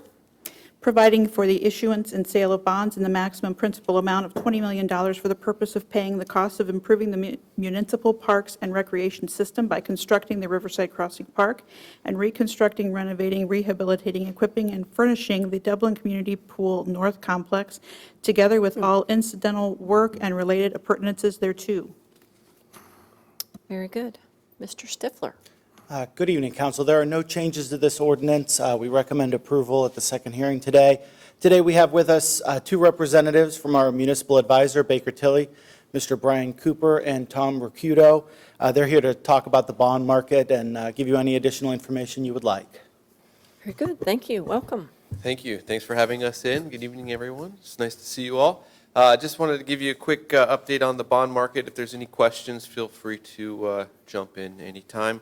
I'm going to start. Let's see how this bad boy works. There we go. This is the Bond Buyer Index 20-year for GO bonds. This is an index that's maintained by the bond buyer. It looks back to 1990, and we can see that this index is at an all-time low. We actually hit bottom last August in terms of interest rates, so our timing overall is very good. Rates are very low. This is the tax-exempt yield curve. This is the AAA MMD. This is the benchmark curve that all tax-exempt bonds are priced off of. We'll be benchmarking the City of Dublin's deal to this index on the day of pricing. The dotted line is the current, where current market rates are. We've got a 1-month and a 6-month look back here in red and blue, and you can see the green line is where the index was 1 year ago. The MMD shows us a couple of things. The first is the longer you go out, this is in time, the higher the interest rate. We also are in a pretty flat yield curve right now. So the cost for borrowing additional time is not as great as it is in a typical market. Just a couple of highlights from the municipal bond market. We've had 57 consecutive weeks of municipal bond inflows. That is money that is coming in to the municipal bond market. That is a very long streak. That's more than a year of inflows of greater than $1 billion per week. Current tax-exempt weekly supply totals about $7.8 billion. That's north of the 2020 year-to-date average of $4.5 billion. We had kind of a slow start to the year, and the weekly average in 19 was about $6.2 billion. So volume is starting to go up. Economic data continues to have a positive tone or exceeds expectations. This is good. This is positive sentiment for, and usually helps the equity markets, but we've seen spreads compress. So overall, it's a pretty good market. The MMD, which is that index we talked about, was steady today. There was no changes to that. The 10-year MMD is at a 118, which is very low, and the 10-year Treasury is right around 1.55%, which is also down since the beginning of the year. As we approach the sale date, we monitor 30-day supply. We also monitor the amount of bonds maturing and announce calls because investors need to redeploy their cash into the market. So we see what new is coming versus what's going away in terms of supply. We've had, on a national level, the municipal market supply, net supply is supposed to be negative, which means there's less supply than demand. That's helpful for interest rates going down, prices going up. That's on the national level. We also look at Ohio. There is some excess supply in the market in Ohio. It's not a real big deal, but it is nice to kind of drill down and look at that data, what's happening locally in the state. Next steps for the bond sale. I know council is preparing to approve the issuance. We had rating calls last week with Moody's, S&P, and Fitch, so that process is complete. Dana and Matt provided some leadership on those calls and represented the city well. I don't think it could have gone any better from a presentation standpoint. We will finalize the official statement on February 26th and plan to price or lock interest rates on March 12th with a closing scheduled for April 2nd. That's the date the city gets the funds and can either fund the project or reimburse itself for funds it's already expended. That's the market update. Any questions on the process or the market as it stands today? Questions?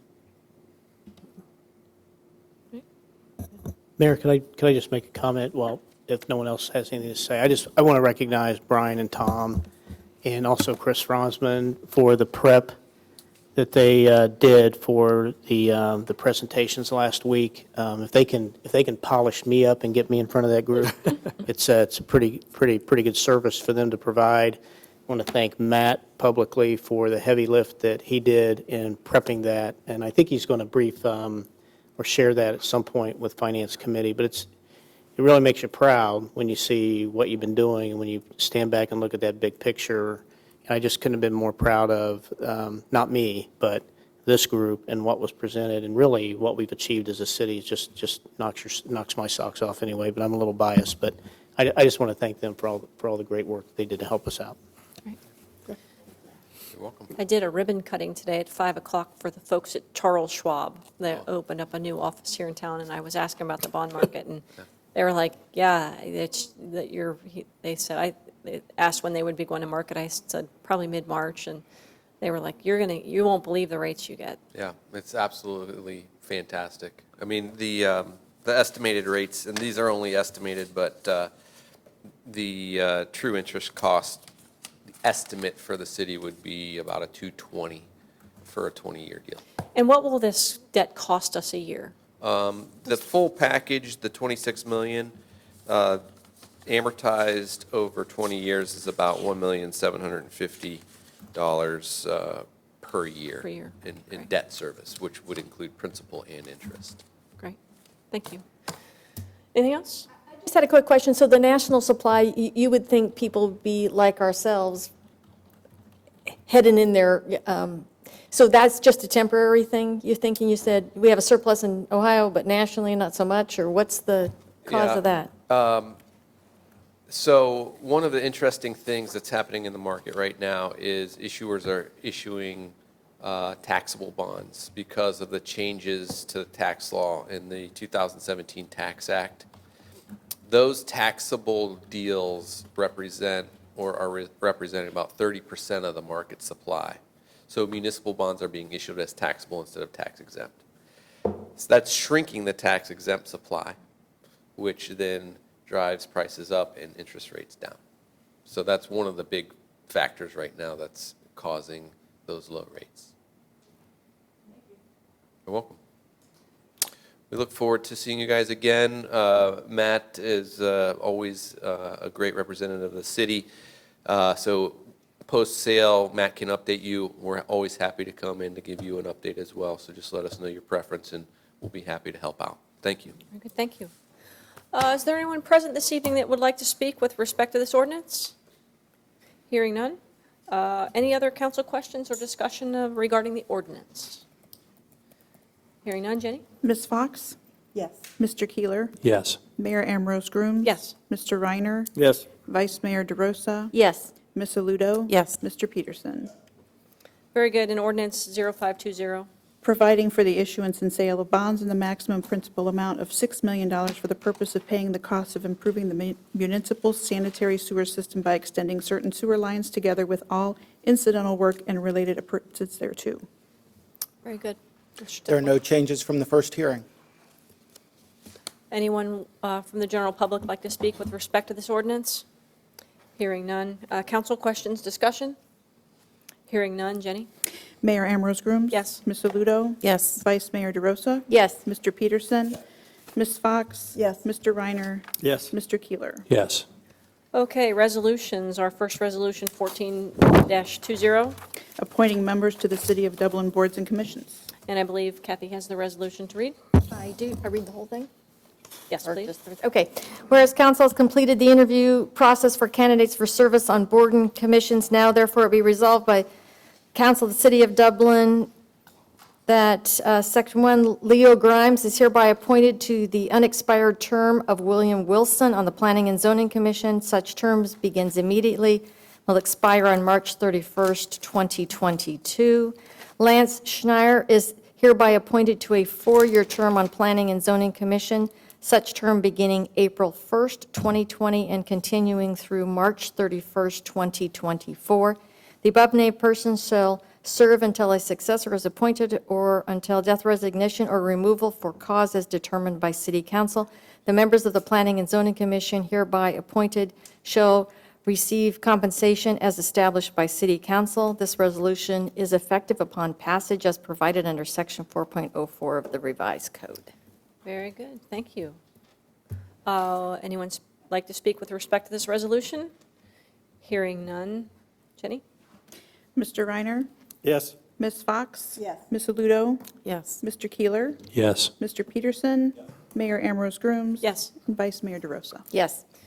Great, thank you. Art in Public Places Program, site selection under other of our, We were asking that that be postponed until March 24th. Was that the date, Jenny, that we? March 16th. 16th. Thank you. very good. South High Street Community Development Committee update. Need a motion. I need to I'll move to postpone the, Oh. I'll second. thank you. Mr. Peterson? Mr. Reiner? Yes. Ms. Aludo? Yes. Mayor Ambrose Grooms? Yes. Mr. Keeler? Yes. Vice Mayor DeRosa? Yes. Ms. Fox? Yes. Great, thank you. Okay, South High Street Community Development Committee update? Thank you, Mayor, members of council. As a follow-up, I'll be very brief. As a follow-up to the Community Development Committee meetings that have been subsequent to some of the tree removals down on South High Street due to some of the AEP trimming work and the decay of trees and so forth, I'm here this evening to provide a brief overview of the outcomes of those meetings, mainly because of the content of those meetings and recommendations from the committee. We're seeking council's approval to move forward on a variety of items related to those meetings, such items as there were preferences that were called out in those meetings, some of it requiring staff direction to proceed on certain things such as feasibility studies and analyses for work to be done. And then certainly there is funding requirements associated with these. So I'm going to go through a really brief slideshow, if you don't mind, just to get everybody up to speed on those meetings and the outcome and where we are today. And then I'll turn it over to members of that committee to have the further discussion with City Council. So just to give you an idea of some of the issues that we're dealing with on South High Street, as you know, we did have to remove some of the decayed trees. And in such, we have the desire to enhance the streetscape. We have a variety of issues that we're dealing with, including some existing utility lines that are overhead. We have buried utility lines underneath. We've got compacted soils, light poles, soil volume issues, a variety of things that we're trying to deal with as far as coming up with a recommendation for moving forward. And then certainly we have things that are currently in place that we have been working around in the past or need to work around. We have site triangles for traffic and so forth. So you get the picture as to what we're trying to deal with here is a very limited site, very concise types of things that we're trying to deal with. But I will tell you, we had some very good productive meetings with the committee, including a site visit downtown to talk about some of these things specifically.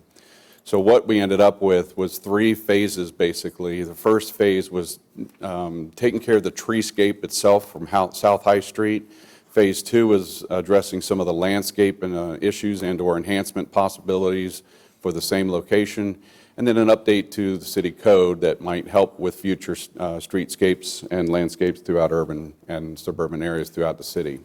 So very quickly, the treescape plan, the first conversation was about, do we wait for the utility lines to be relocated, or do we plant big, larger trees now, knowing that we will be moving those utility poles in the near future? And the idea was to let's start immediately with the understanding that we would relocate those utility poles before they became an issue.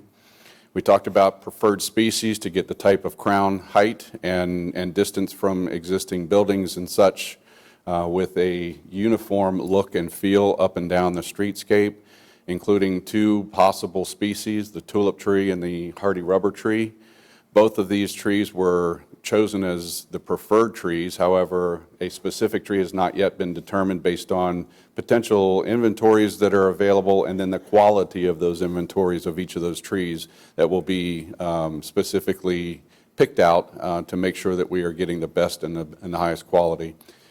There are currently existing trees on the northwest segment of South High Street that are still remaining. There are several items that have been noted as issues with those trees. However, nothing is in need of removal to date immediately. And it was decided that we would only remove those trees as needed and as time dictated them to be a hazard or a safety concern of some kind.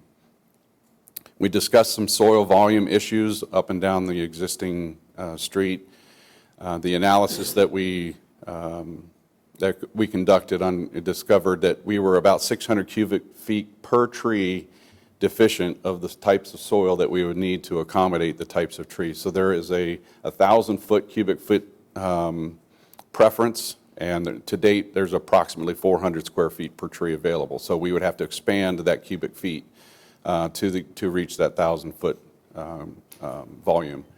The way that was discussed, the best to do that would be to, instead of interfering with the existing buried utility lines and sidewalk, et cetera, it was discovered that we could go underneath the existing pavement itself and install silva cells as a structural base to accommodate these trees and provide the structure for the roadway to be replaced back on top of that to get it to the 1,000 foot level. This is one thing that still needs to be discovered by our engineering department and analyzed to determine exactly where this can occur, the spacing of the trees to maximize the opportunities up and down the street. So as you can imagine, there's some preliminary work and some costs associated with that. The estimated cost to actually install this type of a system is approximately $20,000 per tree. That is a very rough estimate. It's very costly, but again, you can only imagine the extensive work that would have to be done to do this. We anticipate there's a minimum of maybe 20 trees that could be placed along South High Street on the east side, up to maybe 40 total, all throughout. But that's all going to dictate on the site analysis for each tree as we progress with that plan. Phase 2 is a discussion of the landscape enhancement ideas. The current landscape that exists up and down South High Street on both east and west side is a little inconsistent. A variety of different types and looks and feels. There was discussion about extension of existing stone wall that is currently downtown, and then the possibility of adding more where feasible up and down that corridor for a variety of reasons, some of which are aesthetics and others are to provide, seating opportunities for pedestrians and, parade activity and other things that occur throughout that area. The other issue that we discovered was water displacement for downspouts was a problem. There are some areas in there that are creating erosion problems. So identifying some downspout diversion concepts, some of which would be underneath the sidewalk itself, underground. Others might be the types of basins in order to capture that and allow it to run off a little bit less offensively to the landscape. We also discussed the idea of landscape and design assistant from our city staff, from our landscape and horticultural teams, to be able to provide some assistance in design for each of the homeowners and or businesses up and down the street there to create a more consistent and complementary look and feel. In addition to that, the discussion of entering the facade grant program for this type of work was also a preference from the committee as we discussed. Phase 3 is city code updates for long-term plan for urban streets. Currently, there are no really preferred species that are indicated for urban areas. So we discussed some of the species that would be preferred that are less than 40 feet in diameter. You can see those there. These would be preferred species that would be added to the code to identify some of these things for the urban streets. And then the species of greater than 40 feet diameter, you can see the variety of oaks and London plane elm and magnolia tree there that were identified as the preferred species. Again, these species would not be limited to only these species. It would be the discretion of the city forester based on existing inventories, conditions, and other things that may not be considered as we look through these specific species. And then last but not least, the city code update for the current street tree code. There was some ambiguity in the diversity level of species on each individual street that exists in the street code. As you can see here in the current language, along an individual street, uniform street tree plantings are desirable. However, overuse of a few species is inevitable without a conscious effort to vary plant species and families. Diversity is achieved in Dublin by varying species selected for each street. Depending on how you intend to read that intent, you're not sure if the trees should be different species on each street or one species per street. You get my drift.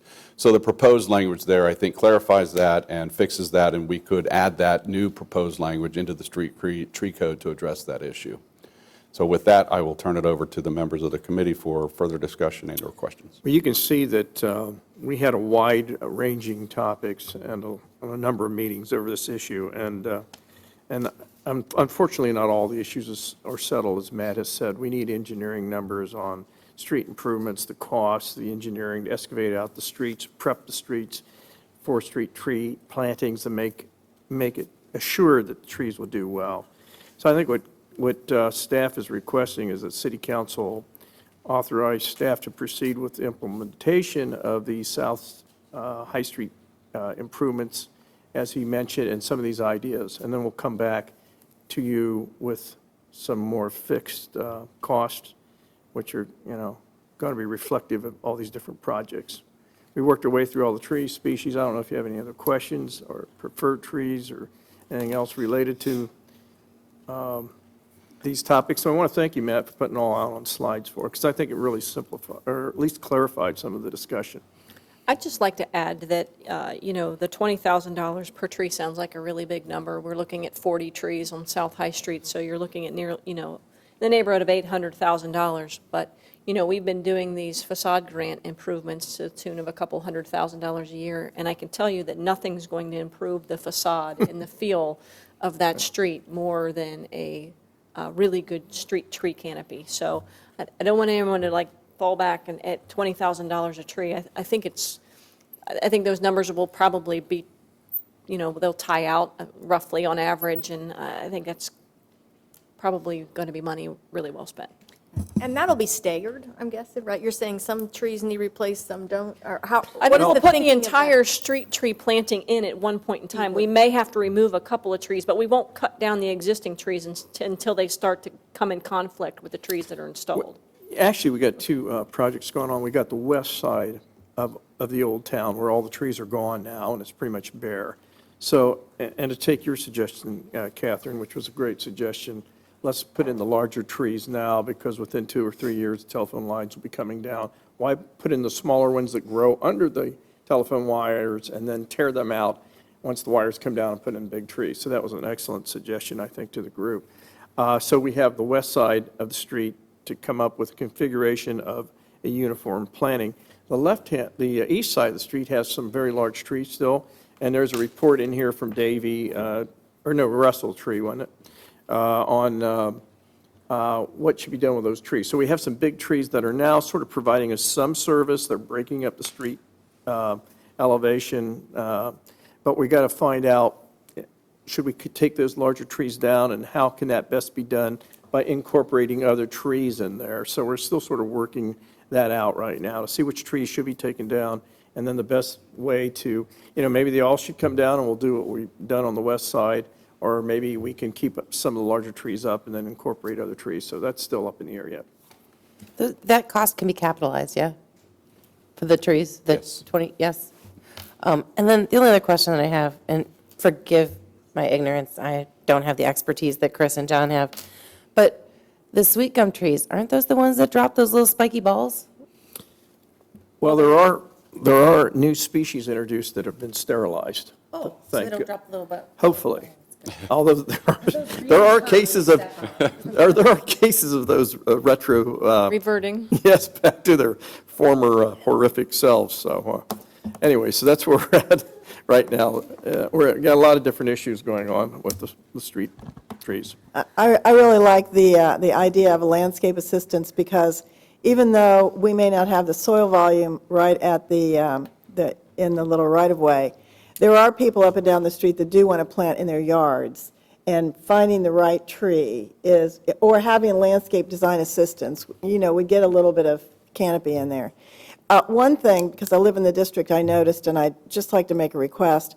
When we put in the LED lighting throughout the city, they put LED lighting in the decorative lanterns. And those lanterns had that really pretty soft yellow glow. Then when the white LED round circular was retrofitted in those, it changed the whole character of the street. It made it look like a freeway. And if and when we replace those, I know they make the soft glow yellow LED lights now that they didn't before. And there is a difference in the way the street feels. It had an old ambiance to it prior to the white LED ring, and now it doesn't. So I would request that we think about putting that back. And I've noticed in the historic district too, and I don't think we can do much about this, but the parking garage is so lit up at night. It's so glaringly white that I don't know if there's anything we can do to soften that either. It just, and still provide safety and all of that, but it does kind of look like a gas station in the middle of the historic district. So, and it's lighting, you know. So that's just a thought. And street clutter, and I'm sure that you showed that. If we can get rid of street clutter, signage that we don't need, or old things, just street clutter, kind of just. Well, we added sandwich board signs to the facade program. We need to finish up on that. But I think in this year's applications, sandwich board signs will go, as we know them, will go away, and the facade program will help offset the cost of creative sandwich board signs. Right, I think that's great. Yep, those are my thoughts. Anyone present like to speak with respect to this topic? Hearing none. Any other comments? Is there a motion on the floor? Motion to proceed with the Implementation of the South High Street. I'll second. Streetscape improvements. Thank you. Jenny? Mayor Ambrose Grooms? Yes. Mr. Peterson? Ms. Fox? Yes. Vice Mayor DeRosa? Yes. Mr. Reiner? Yes. Mr. Keeler? Yes. Ms. Aludo? Yes. Staff comments? I have nothing, thank you. Very good. Council reports. Planning and zoning, Jane. I'm going to change up a little bit of the way I report for planning and zoning, because I think it's a good idea to update you a little bit on what just quickly comes through. The commission recommended the final development plan on Columbus Oncology, which is a 32,000 square foot new medical office building. I shouldn't call it an office building, it's a comprehensive oncology center on Perimeter Drive, one of the last available parcels for development. This building will do chemotherapy, infusion therapy. It is a one-stop cancer comprehensive medical building. And they went a little bit above and beyond what was expected of them in creating a healing garden for infusion therapy patients to be able to look outside and have something interesting to look at while they're getting infusion, and a nice connectivity from the street. So I thought it was important for you to know. The second thing was a master sign plan for Bridge Park on Block D. There were 4 buildings. 3 buildings, one fronted Riverside. The fourth, and those 3 buildings had their sign plan approved with some discussion about projecting signs. But the reason I bring this up is because the 4th building holds the North Market. And the sign plan for that was quite different. Let's put it that way. It's quite different. It had, and it went back for further review, but there was a 64 square foot vinyl applique of a rooster on the front of the building. And then a red rooster on one end and a projecting sign with a North Market sort of rooster and some grass on some canopies. All of those fascinating and interesting needed a little bit more love. And they were fine about that. We actually gave them a little bit more liberty than they expected that we would. And then some banners, they suggested some banners on the side of the building, large 12-foot banners that we asked them to go back and look for something a little bit more creative and artistic. So we're very anxious to see what the eclectic look will be when they come back. So everything else went by except for that 4th building. So that's planning and zoning. Very good. Let's see. Admin committee. Kathy? Yes, thank you very much. We're looking forward to the retreat in 2 weeks. You're going to get an agenda this week and some homework assignment. Not a big one, but a homework assignment. So look forward to that. And I wanted to, we passed the resolution on adding planning and zoning commissioners. I wanted to thank the residents, as usual, a huge turnout, and a just wonderful group of people. And we'll note that we have openings for the Dublin Arts Council and for the Records Commission. So looking for residents to please raise their hand in that regard. So that's it. Thank you. Very good, thank you. Finance, We'll have our first meeting next week. Public Services, Jane? We have ours next Tuesday after the Finance Committee, and the agenda items is going to be discussing vacant properties and the update of the property maintenance code. And we'll be hearing from Greg Jones in Code Enforcement. We're going to be asking him to kind of give us a heads up on what are the challenges he faces as he deals with some of the enforcement issues, so that we're actually dealing with the true problems that are coming across his desk. So. Very good, thank you. Coda, Kathy? Yeah, I just wanted to make one quick point as we head into our retreat. There's just been some, I would say maybe a bit of a tipping point when we're thinking about this local ride sharing. Certainly, we've had our share partnership, and I can tell you, CODA and the community at large looks at that as a model and really providing great information. But we're seeing Grove City Council approve money to expand their service. We're going to see Westerville kick off a service this year.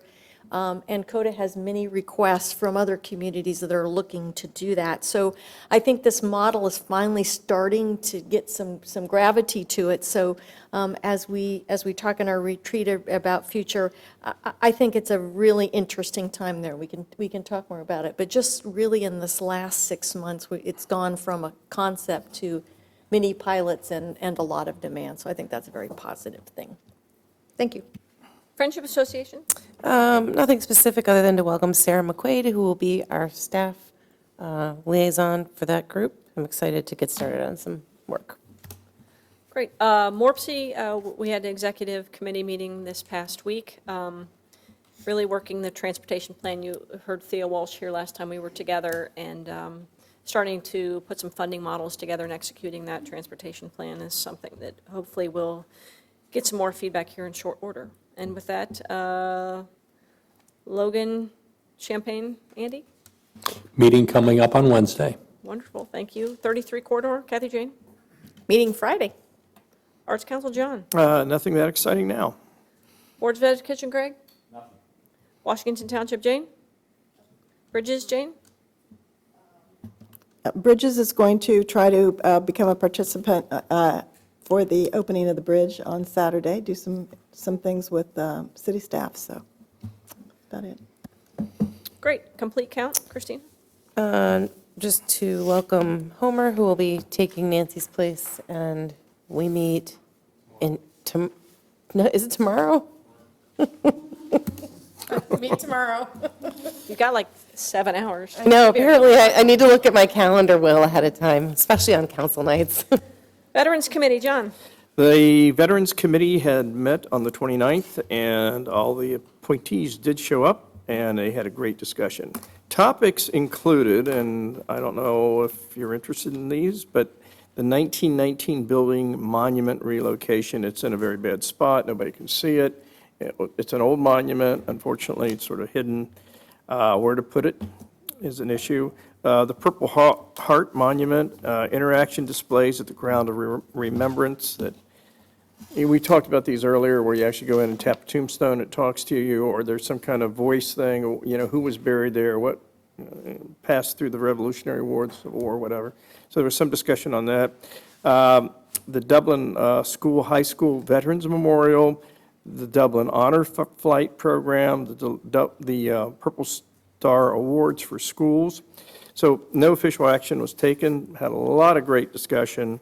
A lot of these things are going to be, a lot of research on all these items, and so they'll be taken up in the future. We had a volunteer for the chair and a volunteer for the vice chair, and Jeff Noble was selected as the chair, and Charles Krumholtz, the vice chair, so we had a Army guy and a sailor. So we need approval from you tonight for the vote for the chair and the vice chair. Next meeting will be February 27th. Very good. Is that a motion on? That is a motion. I'll second. Jenny? Vice Mayor DeRosa? Yes. Mr. Keeler? Yes. Ms. Aludo? Yes. Ms. Fox? Yes. Mr. Reiner? Yes. Mr. Peterson? Mayor Ambrose Room? Yes. Very good. Historic Dublin Vision Task Force, Jane? We had the first meeting last Monday. Thank you, Dana and Jenny Roush and staff for putting that together. We had a good turnout, great conversation. We're working on the next meetings and bringing resources to them, so hopefully we'll be able to identify a chairman maybe that will be able to take over some of the direction of that. So there's a meeting tomorrow evening. Right. Every week? It's every other. It's okay. Yeah, or kind of on an average, yep, so. Very good. Council Roundtable, Andy? I just wanted to commend Kathy on choosing our facilitator, Jeff Sturm. I think he's going to do a heck of a job for us. Just thoughtful guy. Yeah. Jane? I don't have any a thing really, but I did want to ask a question because it keeps coming up, and so it's a question to staff. When do we recommend private roads versus public roads in developments? Is there a policy on that? As this kind of comes around through planning and zoning, it's a question now that has become difficult, and I just wondered, what's the history on that? There's a long one. I'd be happy to share with you Okay. what staff has done to this point, so we'll get that out to you. Okay, that's Short fine. answer's never, right? Sorry, say, The short answer's never. Yeah. Very good. Kathy?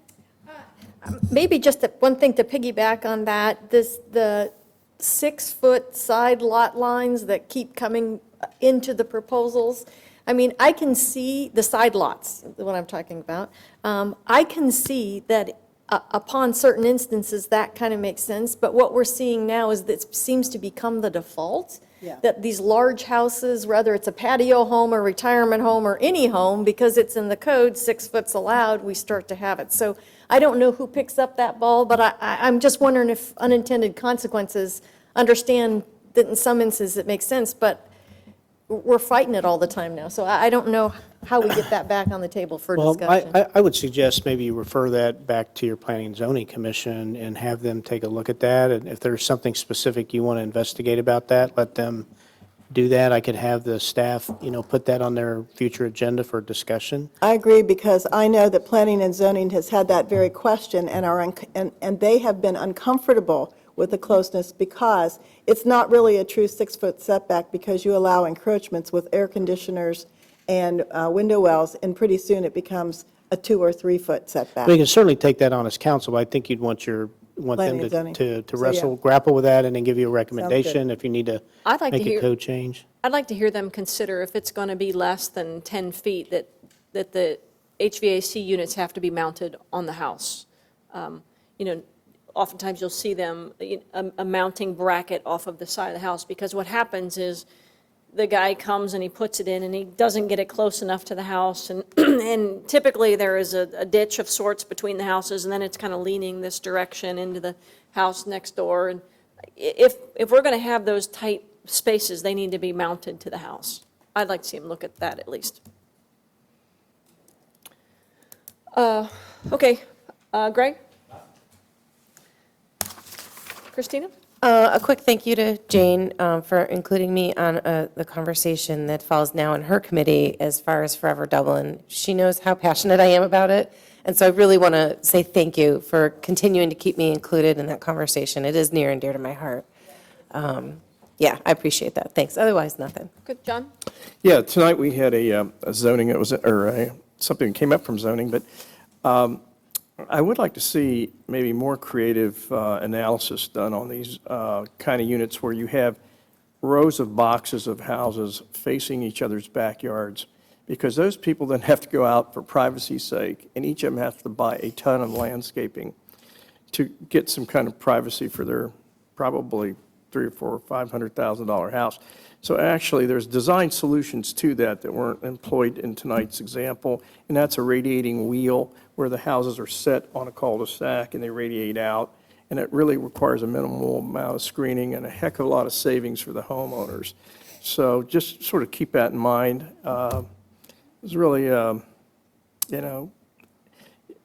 being in that business, I just see this all the time, just costs people a lot of money, and just tells you that the developers are probably trying to squeeze in as many houses as they can on a site, and they certainly aren't using very creative landscape architectural practices and it makes for a much nicer community for everybody, not only visually for people looking at it, but for huge savings for the homeowners. Thank you. I have just a couple things. Christine and I attended the HDBA meeting, so I wanted to thank them for having us and thank Christina for joining me on that. We had a very productive conversation with them. Wanted to congratulate our Grand Leprechaun was selected. I'm sure you all saw that on the 4th of this month. It's going to be Jill Kranstuber, so congratulations to her. We're looking forward to that. And then I wanted to thank our community relations team. I had met with the Apapa people, the Chinese community that came in and met with communications on how we can facilitate conversations with that community better moving forward. So appreciate that. I look forward to our retreat, and something that, shoot, it's too late to talk about bridge names. I guess we'll have to talk about that another time. But that's what we have outstanding, is to consider our bridge names. But in light of the hour and the topic, we will save that for another time. If there's nothing good for the order, we are adjourned.